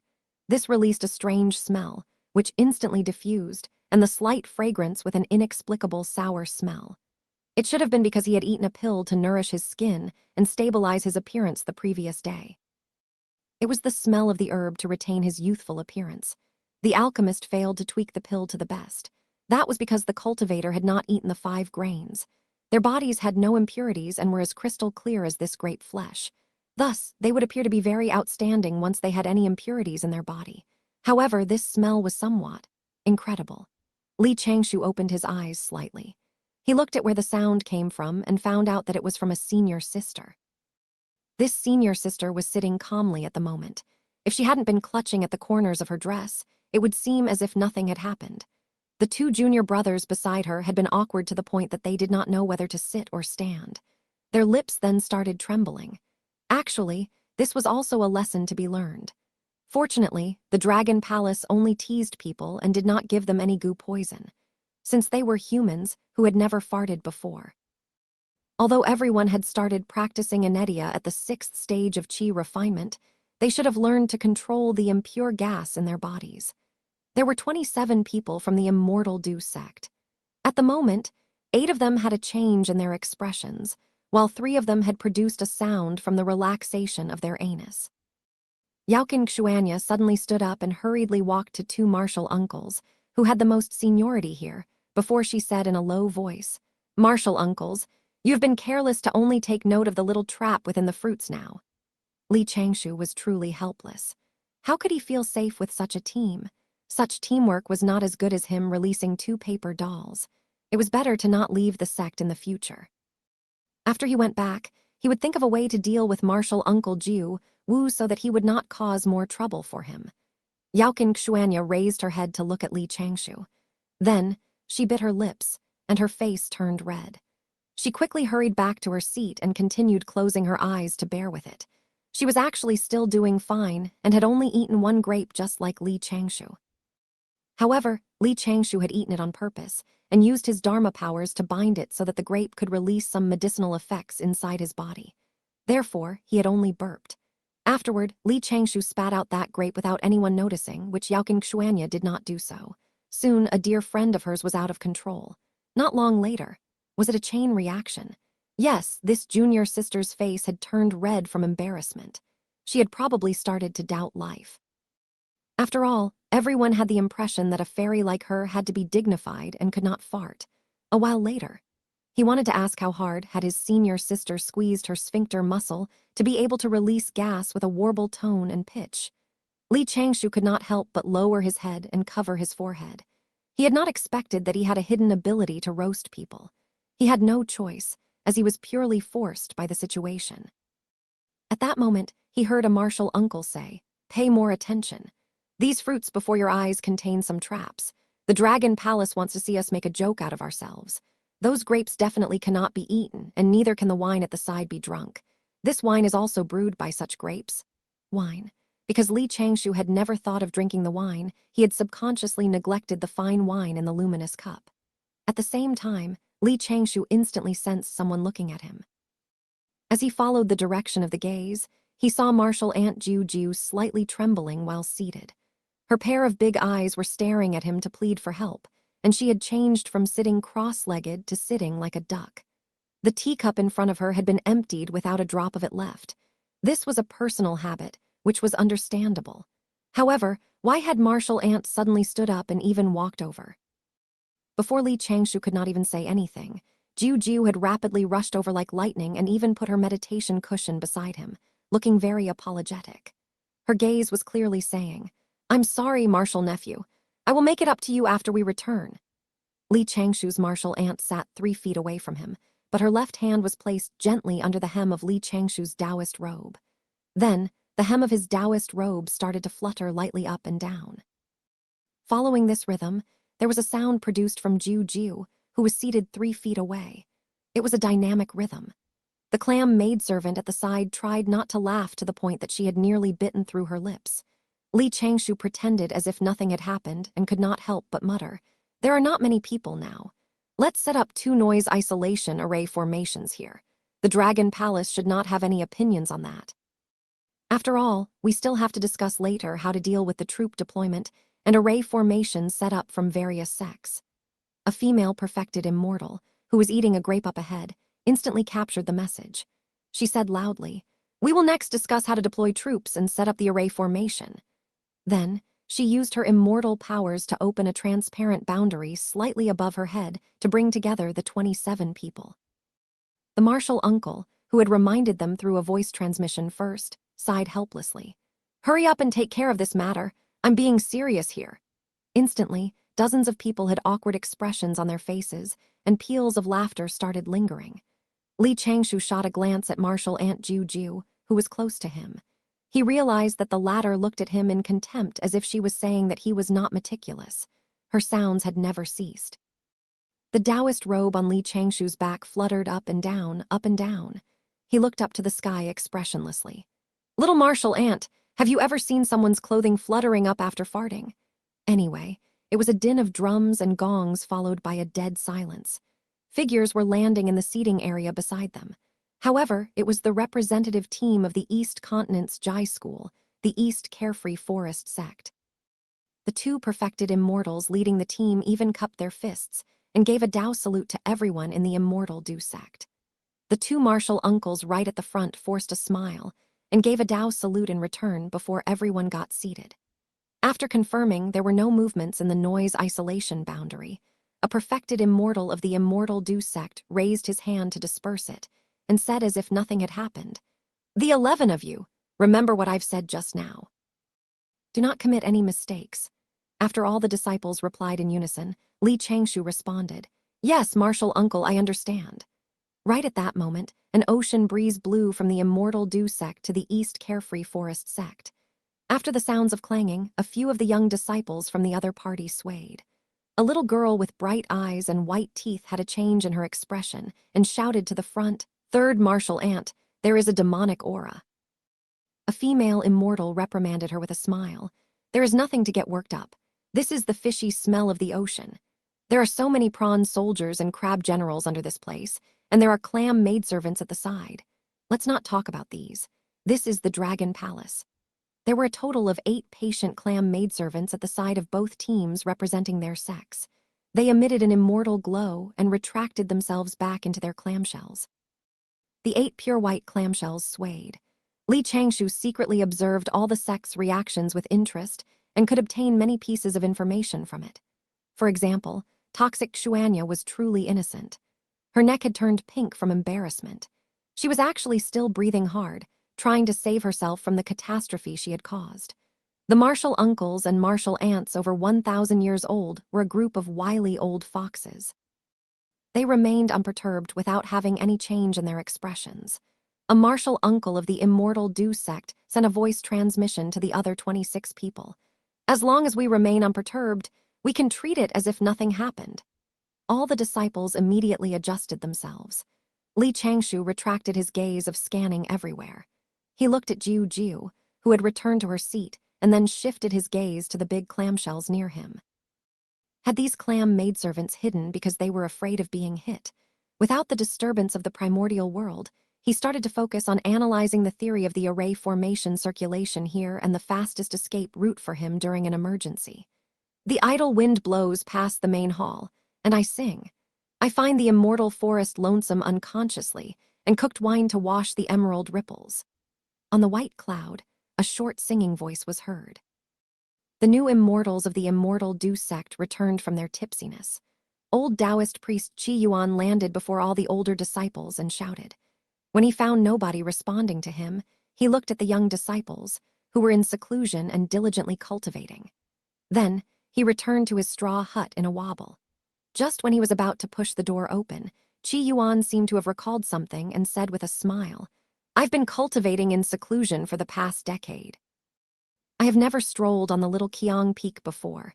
I should enjoy the scenery everywhere. I have temporarily guarded the inheritance left behind." Qi Yuan sighed softly and flew towards the nearby forest with his hands behind his back. If this old Taoist priest took another step forward and pushed open the wooden door before him, he could have seen a letter left on the table. Similar letters were not only placed on the table, but also on his meditation cushion, bed, and somewhere on the roof beam that he could see when he looked up. Li Changshou was afraid that his master would not be able to see them. Li Changshou also had times where he miscalculated. His drunken master did not return to his little hut directly. The contents of the letter were actually very simple. He congratulated his master in attaining immortal ascension and later explained that he had been sent to the East Ocean and would only return after around 7 to 8 days. Lastly, he told his master not to go to the area at the back at the moment. The newly constructed pilled chamber nearby had many mazes and trapping array formations. Before he left, he had activated more than half of them. Although completing apprenticeship was unfavorable, and they had been played tricks on by the Dragon Palace at first, everyone in the immortal Du sect became cautious as a result. Li Changshou was slightly relieved at this and had never let his guard down. More and more people gradually surrounded them. Li Changshou felt that such an environment was rather unsuitable. Especially when strangers were all near him, he had to constantly pay attention to every single movement at all times. A wind speech incantation was used in the dark. Whenever the breeze blew past, it would transmit pieces of information to Li Changshou while he processed them thoroughly. When he used his spiritual senses to examine other people, it was akin to using his line of sight to look at them. The latter would sense it if they were vigilant. This was considered as active detection.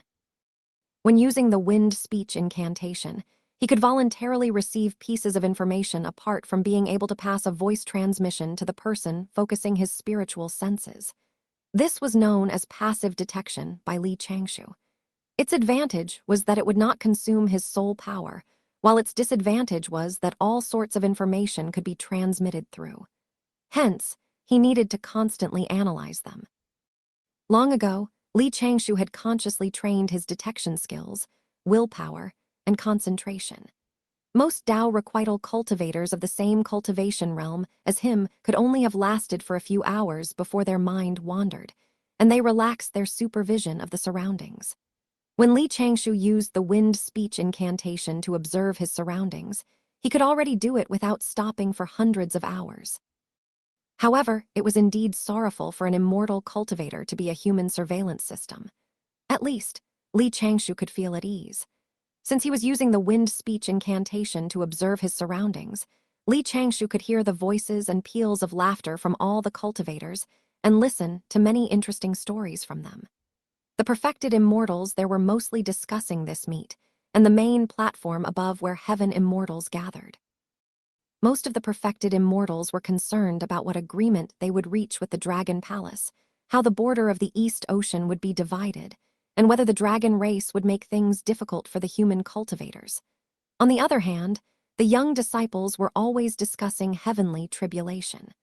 Most of the cultivators were afraid of heavenly tribulation because it was incomparably dangerous. It was a trial that nobody could avoid.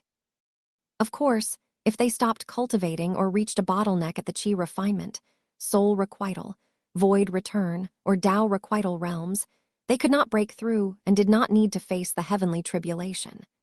As long as most of the cultivators in Immortal Du sect did not undergo chi deviation, they would have a chance to face heavenly tribulation. This was because the Immortal Du sect was considered a prestigious immortal sect in the East Continent. Those with ordinary potential could not enter this sect. Their Tao heritage was complete, and cultivation techniques were brilliant. The system within the sect was robust, and they had good welfare. This might not be the case for other immortal sects. Looking at the primordial world and Trichiliakasm, 90% of the human race did not have the potential for cultivating or immortal ascension, while 95% of them were mortals. Among the community of cultivators, 90% of them could not attain immortal ascension heavenly tribulation due to the limitation of their potential and their incomplete cultivation techniques. In the end, only 10% to 20% of them could survive the immortal ascension tribulation. Based on these numbers, not many humans seem to be able to become immortals. In fact, the number of immortals from the human race had crushed the total number of immortals of the two races during the golden period of the mages and demons. There was no choice. The human race was really good at giving birth. Their base number was simply too big. After Changshou widely read ancient texts, he had concluded that the three main reasons why the human race could rapidly rise after the Great Mage-Demon War period and defeat the mage race and the demon race. Firstly, Goddess Nuwa had entrusted the connate Tao body. Secondly, humans reproduced very quickly and could adapt very well to their surroundings. Thirdly, the forefathers of the human race had brought about cohesion and centripetal force. Changshou did not believe arguments on things such as the heavenly Tao undertaking the human race. How could the impartial heavenly Tao be biased to one race? The heavenly Tao deduced all the changes in all creatures in the world and had foretold that the human race would gain the upper hand. It was more like a kind of prophecy and not predestination for the human race. The saying that the human race relied on the three schools of the Tao sect to gain the upper hand was even more ridiculous. After the human race had risen in power, the three founders of the Tao sect made use of the human race's destiny to validate their Tao and establish the three schools to obtain endless merits. Even though it was wrong of him to assess this as a Tao sect disciple, Changshou had always felt that the three saints of the Tao sect had received the glow of the human race. However, he also felt that they had not done much for the human race. The Ren school was also known as humans. The Grand Pure One had only taken in the Great Venerable One from the first generation of the human race as his disciple. The founder of the Immortal Du sect, Perfected Da, had unclear cultivation. She should neither be from the human race nor the teachings of the Grand Pure One. The Grand Pure One had yet to go to the mortal world of the human race to impart the Tao De Jing One. As a result, Changshou did not dare to comprehend the classical texts of the Tao De Jing that he had memorized. The Chan school was not bad either. The heavenly lord of primordial beginning had taken in many human race experts of the first generation as his disciples. Those disciples of the Chan school had established their own sects in the Middle Continent and promoted the way of cultivation among the human cultivators. However, the Jai school had gone overboard. It was akin to the Grandmaster of Heaven taking the human race's destiny to help out the other races. There were only a few disciples from the human race. It could be said that he had done things relatively improperly.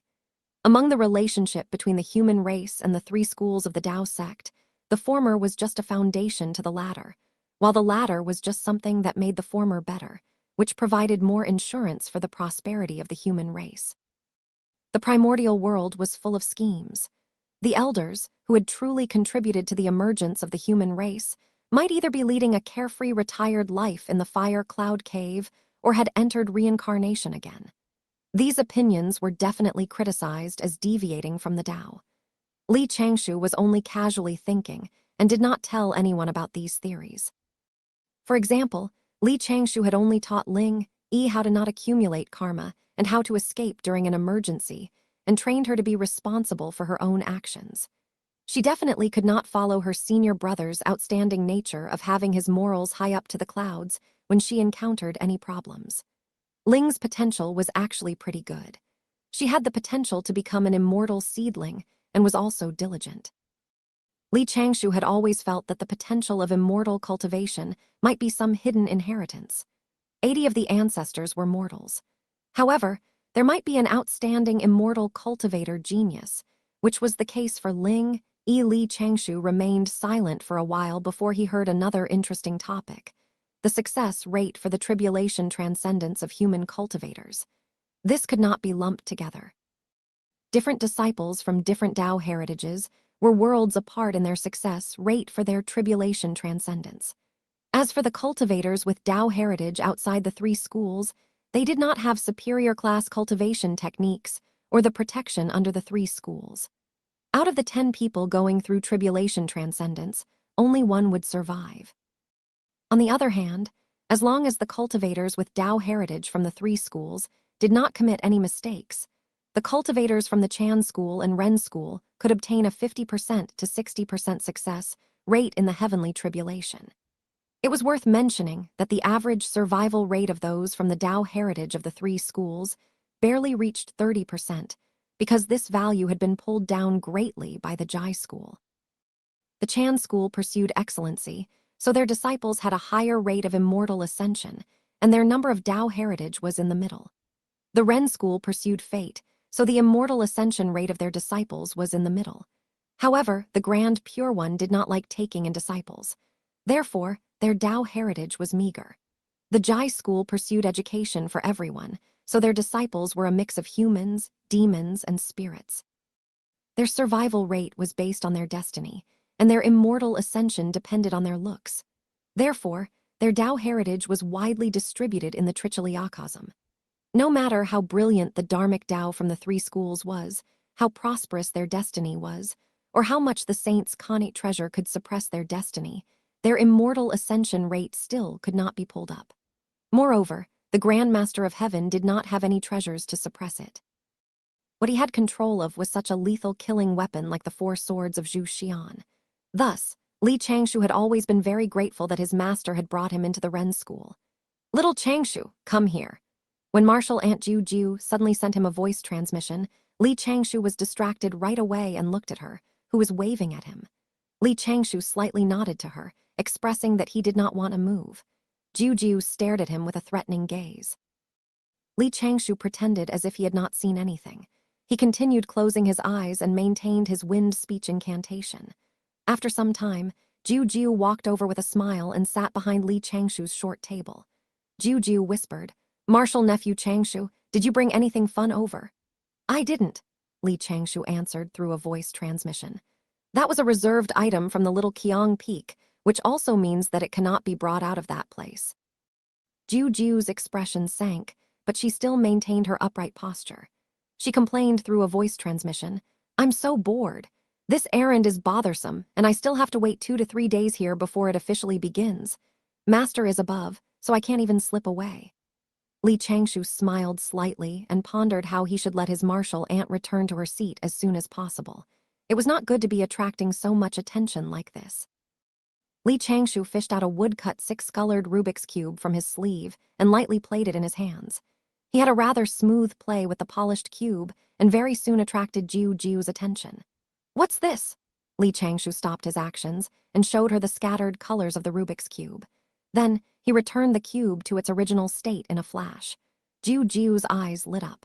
Li Changshou scrambled the Rubik's Cube again and put it beside him before he sent a voice transmission. "Don't give it to anyone else." "Okay, don't worry, I know about your rules," Jiu Jiu agreed, took the Rubik's Cube, and lowered her head to start trying it out. She was soon immersed in it and slowly got up to return to her short table. Finally, it was peaceful again. Li Changshou continued portraying as a human surveillance system, which nobody had noticed, and waited for this demon-sweeping meet to end. Half a day later, the immortal sex had more or less arrived. Handsome guys and pretty ladies had filled the water lotus platform. If one had nothing to do and scan them, they were quite outstanding. Suddenly, gongs and drums were heard. A white cloud floated over in the sky with dozens of ocean people in purple robes and red robes on it. They were the large orchestra sent over by the Dragon Palace. It seemed that the clam maidservants played the zither, while the mermaids sang softly. The flood dragons played the bamboo flutes, the prawns beat the drums, the turtle immortals played the brass instruments, and the crabs beat the gongs. A woman with a graceful posture in a thin, skimpy dress came over and danced in the middle of the spacious venue. Her dancing posture was graceful, and she waved her sleeves. The 2-day large-scale joint literary and art performance by the Dragon Palace had officially begun. Changshou was not distracted because of this. However, there were lesser chatterings around him. Most of the people were watching them singing and dancing. Hence, he had much lesser information to deal with. It would be good in the next few days if things were as peaceful as it is now. As Changshou prayed for that, he analyzed what trouble he could be encountering. The errand should not have anything to do with him. He was only at the second stage of the Void Return Realm. There was no place for him on such occasions. That also meant that it was not a matter that concerned the young disciples. Except, Junior sister Xianxia stood up and walked over to him with her meditation cushion as she carried a huge sword on her back. Everyone was on good terms. Was there a need to be so overbearing? After Xianxia took 2 steps, Changshou sent her a voice transmission helplessly. "I'm sorry, junior sister Yaoqin. I want to rest alone." It was better to reject her so that she would not think about it. Xianxia, who was 20 feet away, slightly froze. She looked up at Changshou and put the meditation cushion beside a female perfected immortal. That female perfected immortal even said with a laugh, "Come, little Ya, why don't you take a look at the melody I have written recently?" "Yes, Martial Aunt." "Senior brother Changshou, are you not feeling well?" Xianxia asked softly, looking deeply concerned with her beautiful eyes. Changshou shook his head calmly and gestured to her with a slight smile, and his eyes closed. This was a little awkward. However, this junior sister did not lean toward him and attract others' attention, which was a good thing. Changshou sensed that when junior sister Xianxia had gotten up, many people around had gathered their gaze toward the immortal Du sect. Although everyone was cultivators, Xianxia's manners, looks, and figure were just too outstanding. It was hard not to attract attention to those qualities. If anyone wanted to take her as a wife, they would feel more at ease after feeding her fat. This was a conscientious suggestion from senior brother Changshou. Won the Book of the Tao and its virtue. 2 days passed by slowly. Changshou unlocked another skill during the boring music and dance showcase. As he cast the wind speech incantation to survey the surroundings, he slowly flipped through the pages of the book he had borrowed from the Tao Sutra outer hall. He was slightly bored. The most exciting parts of this demon-sweeping meet were most likely the Dragon Palace treasure-giving segment, and the segment where disciples from various sects came together to exchange pointers. Both would be happening later in the day. Changshou was completely disinterested in the Dragon Palace's treasures. No one would mind possessing more Dharma treasures. However, there were too many people coveting for too little treasures this time. His second stage Void Return Realm cultivation was not enough for him to compete for the treasures. Additionally, he predicted that a great calamity would befall upon the Dragon Palace from today onwards. It was best that he was not involved with any related karma. If he did become involved, then it would be Jiu Wu's fault. Based on the position of the sun in the sky, it seemed the demon-sweeping meet was about to officially start. Changshou looked at the platform floating in the air. After a 2-day conference, the heaven immortals from the various sects should have finished discussing the matters of the East Ocean's border and more. Yet, all these had nothing to do with him. Nearby, Jiu was still trying to figure out how to solve the 6-colored Rubik's Cube, thus proving that one's cultivation realm and intelligence were not correlated. At least, she successfully spent 2 mundane days without alcohol. Xianxia seemed to have come to some form of realization the last time Changshou accidentally rejected her. She would look back at him every 1 hour but make no move to approach him. Thus, 2 days passed by quite peacefully. Changshou was lazily reading the sutra when he suddenly felt piercing, a hostile gaze landing on him. Calmly, Changshou lifted the bamboo slip he was holding and focused on analyzing the information the wind speech incantation provided. he discovered the blurry figure of a young man in the direction of the gaze. "Oh, an enemy of mine? How can that be?" Li Changshou lifted his head and saw that that person was standing at the edge of the venue, 1,000 feet away from where the various immortal sects were seated. More accurately, it was not a human, for short anther-like dragon horns were growing from the forehead. A young dragon of the dragon race? It should be a young dragon about to participate in the fight between the various sects happening soon. Li Changshou was very confused as he realized that that dragon had been staring intensely at him without looking away. He silently leaned back, and the dragon's gaze followed his movement. It was staring at him without a doubt. Upon closer examination, there was a streak of pale blue light in the dragon's eyes. Did that dragon see through his concealed cultivation? It should not be possible. The technique Li Changshou was using to conceal his cultivation level was one of a kind, for it was derived through the detailed analysis of the Dharma spells people around him used. Could it be because I have the lowest cultivation among the people from the immortal Du sect here? That's why he targeted me. Li Changshou started hypothesizing. Just then, through the wind speech incantation, he captured that the edges of the young man's lips twitched and formed a small, confident smile. Perhaps this young dragon is not confident, but was asked to win against someone later on. Therefore, it seeks out the weakest individual of a major sect. This method is so uncultivated. Li Changshou glanced at the dragon and stared into its sapphire eyes calmly. The blue streak of light in its eyes gradually receded as it silently locked eyes with Li Changshou, who was several thousand feet away. According to the 10-second eye contact rule 1, the two of them should be. Their eye contact was interrupted by a red body. A turtle immortal stood before the young man. "Why are you here, Your Highness? It is your turn soon." "Prince, the Dragon King's son." There was nothing good about being targeted by someone like that. Li Changshou could not comprehend how and why the Dragon King's son could find him, a disciple of the immortal Du sect, among the crowd present. Was his appearance attractive to male dragons? Li Changshou contemplated, analyzing the whole incident in detail and thinking if he should immediately find an excuse to leave the venue. Presently, the dragon race was actually in a very awkward position. They possessed many experts from the ancient times and countless treasures. Yet they were rejected by heaven and earth after destroying the primordial world in the ancient war. There might be many experts in the dragon race, and hence, it seemed strong. In fact, however, its strength could not keep up with the improvement and development of the human race. In addition, the dragon race mainly relied on bloodlines to gain strength. Following the death of the strongest ancestral dragon during the ancient war, no dragon stronger than the ancestral dragon had been born from then on. After the 6 saints ascended the throne during the primordial times, the dragon race had to become cautious in fear of invoking the wrath of the saints and resulting in the eradication of the dragon race. However, the dragon race was still living in a dream where dragons were overlords. A few years ago, the East Ocean Dragon Palace had purposely sent out a batch of newly trained soldiers to create trouble at the coast of the East Ocean. The immortal Du sect had sent out disciples to kill demons in the East Ocean and protect the human race. This had served as a warning and humiliation for the Dragon Palace. However, the Dragon Palace had not dared to retaliate, for the immortal Du sect possessed the Tao heritage of the 3 schools, which was also why the demon sweeping meet was held.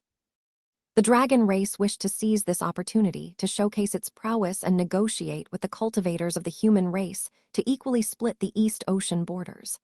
After that, the Dragon Palace had sent a wretched dragon to deliver the invitation card to the immortal Du sect. However, that wretched dragon had been sent flying by exalted Wang Qing with one move. This was another slap to the face, and it was even worse this time round. Yet the Dragon Palace still had not dared to do anything to the immortal Du sect. As a result, dragons in power of the Dragon Palace had set up this little trap with the intention to use this opportunity to take a bit of revenge. While it was childish, it also showed how helpless the dragon race was and how awkward of a situation they were in. In Li Changshou's opinion, the dragon race was strong in appearance but weak in reality. Old habits would die hard. The whole dragon race had become twisted in its own way. Is this dragon eyeing me because of these reasons? Li Changshou fell silent for a few beats, before making a swift decision to sit on the fence and observe the situation. It was safer for him to stay by his own sect than take off on his own in such a place where the strong converged. If there was an expert from the Dragon Palace who wanted to release their anger on a weakling like him, it would truly be deleterious for him. Changshou decided to admit defeat immediately, using his weak cultivation as an excuse, should that dragon choose him to exchange pointers with later. The performers left the stage, and a turtle immortal with white eyebrows stepped onto the stage with a golden shell beneath his feet. Then, he started to slowly narrate the past glory of the dragon race, which Changshou could not be bothered to listen to. He sensed that gaze again. Hence, he chose to stop the wind speech incantation, looked over, and saw that the person about to step onto the stage was the young man from the dragon race. "I, the second prince of the East Ocean Dragon Palace, must do something big today." Aoya stood behind a few flood dragon troops calmly. He only stepped forward when the turtle minister introduced him. The immortal armor vest he wore shone faintly, making his young face gentle-looking. Aoya was well aware that he could be considered somewhat of a star in today's demon-sweeping meet. This was his 10-years-old birthday celebration. Don't misunderstand, however, for this was, in fact, the 10th hour since he had broken out from his shell. More than 230 years ago, Aoya had already gained consciousness in the dragon egg and could move about in the egg for 6 hours every day. That phenomenon was known as egg shift, a specialized term used by the dragon race. From then on, various teachers would utilize these 6 hours to continuously teach him etiquette, the arts, music, immortal techniques, and so on. The reason? Because he was the second son of the current East Ocean Dragon King, and his inherited bloodline was even purer than his elder brothers. In the future, he would most likely be able to attain the Zenith Heaven realm and become a pillar of support for the dragon race. In the first few decades, what Aoya had learned made him feel that the dragon race was the strongest race in the entire universe. They were natural-born experts and the primordial world's true owner. Yet, he remembered vividly an incident that had happened one morning 163 years ago. At that point in time, he could already remain awake in the dragon egg for 10 hours at a time. A music teacher seemed to be drunk during the lesson, as he narrated to Aoya many facts about the dragon race's current deplorable circumstances. The dragon race was not the strongest. There were the saints living in the sky and humans living on the land. During the ancient war, the dragon, phoenix, and Killin race had destroyed the boundless primordial world, resulting in the deaths of countless living beings. From then on, the dragon race had been deemed responsible, carrying a sin forever unabsolvable. Heaven and earth rejected them, and the heavenly Tao sealed their luck. Consequently, they could only stay within the 4 seas and continuously use the bodies of the dragon race's experts to repair the unstable ocean eye of the 4 seas. This way, they could slowly wash off their sins. What was the ocean eye? That was the heaven-earth polluted spring, the most dangerous purgatory. Upon learning that, Aoya started to worry as he began to muse about the matter every day. As the Dragon King's son and the successor to the ancestral dragon's bloodline, what should and could he do for the dragon race? Gradually, he discovered a pitiful truth. The majority of the dragon race still believed that they were the strongest race. Many even attributed the punishment of guarding the 4 sea passed down from the heavenly Tao as the best proof of their character and willingness to benefit all living beings. Even more, individuals made a ruckus about how the dragon race was once an overlord of this universe, and how it was an ancient race far superior to the weak human race. Today, the Phoenix and Killin races were almost extinct, and mages and demons became insignificant. The very fact that the prosperity of the dragon race in the ancient times was still being revered by the human race was the evidence that the dragon race was the strongest. How pitiful, how laughable. The comfort enjoyed by the dragon race today was obtained through sacrificing countless dragons to repair the ocean eye. There were saints living in the sky who could exterminate the dragon race with one finger. There were humans living on the land, successfully developing into a powerful force the dragon race could no longer hinder. Despite that, many individuals of the dragon race were still daydreaming about the past glory and were unwilling to wake up from it. Therefore, the dragon race persisted in declaring battles against the human race, although it did not dare to really go into war with the human race. A few days ago, Aoya's elder brother, the crown prince of the Dragon Palace, had sent people to create trouble for the Immortal Dew sect. Yet he hadn't dared to personally send a declaration of war to the Immortal Dew sect. This is the dragon race. This is the ancient overlord that has been rotten to its core and became twisted. What can I, a 10-year-old young dragon, do? Aoya looked towards the suspended platform, as though he could see his father, the Zenith Heaven King. Golden immortals could only be destroyed by tribulations. Furthermore, even if the king was to retire from the throne, it would be his uncles to succeed the throne and not Aoya. As a result, he would not be able to use the authority as a king to change the dragon race's situation. Aoya scoffed. To put it bluntly, I'm simply a vessel and pretty puppet for the dragon race to fight for and gain some pride back. That was all he was worth. Son, in today's demon-sweeping meet, you must choose a disciple from the Immortal Dew sect to exchange pointers with. Remember, win, and let your father become happy. This was the instruction his mother gave him. Your Highness, please show some mercy and not hurt anyone. Otherwise, the consequence will be quite dire. This was the instruction a minister working under his father gave him, yet all of them had no idea what he wanted to do. Let's welcome our birthday prince, the second prince of the East Ocean Dragon Palace, to the stage, shouted the turtle minister. Aoya calmly stepped onto the stage. All eyes landed on him, but he did not bother to look at the non-dragon beings. The turtle minster was still narrating the script he had memorized. Soon, Aoya would need to personally choose an opponent to exchange pointers with.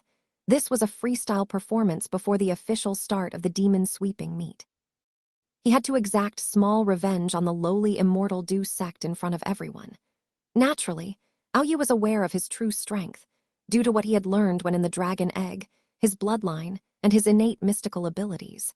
He had hatched from the dragon egg merely 10 years ago, but the dragons that had just attained immortal ascension were no longer his match.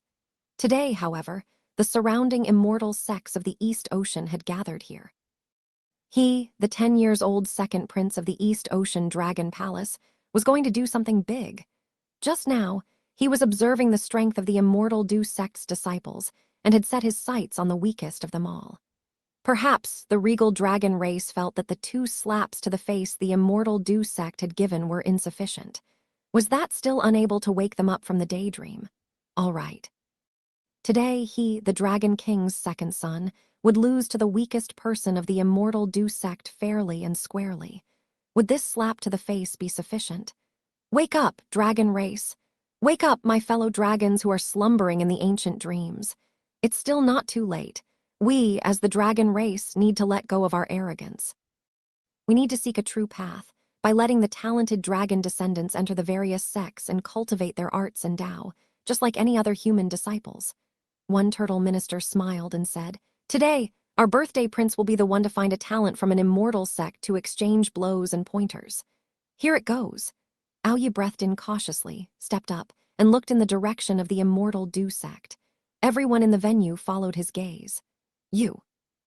Aoya lifted his right hand and pointed at the weakest individual from the Immortal Dew sect, whom he had already selected. Then, he announced with his childish voice, Exchange pointers with me. When a male and a female maintain eye contact for 10 seconds, it may be seen as a sign of romantic interest.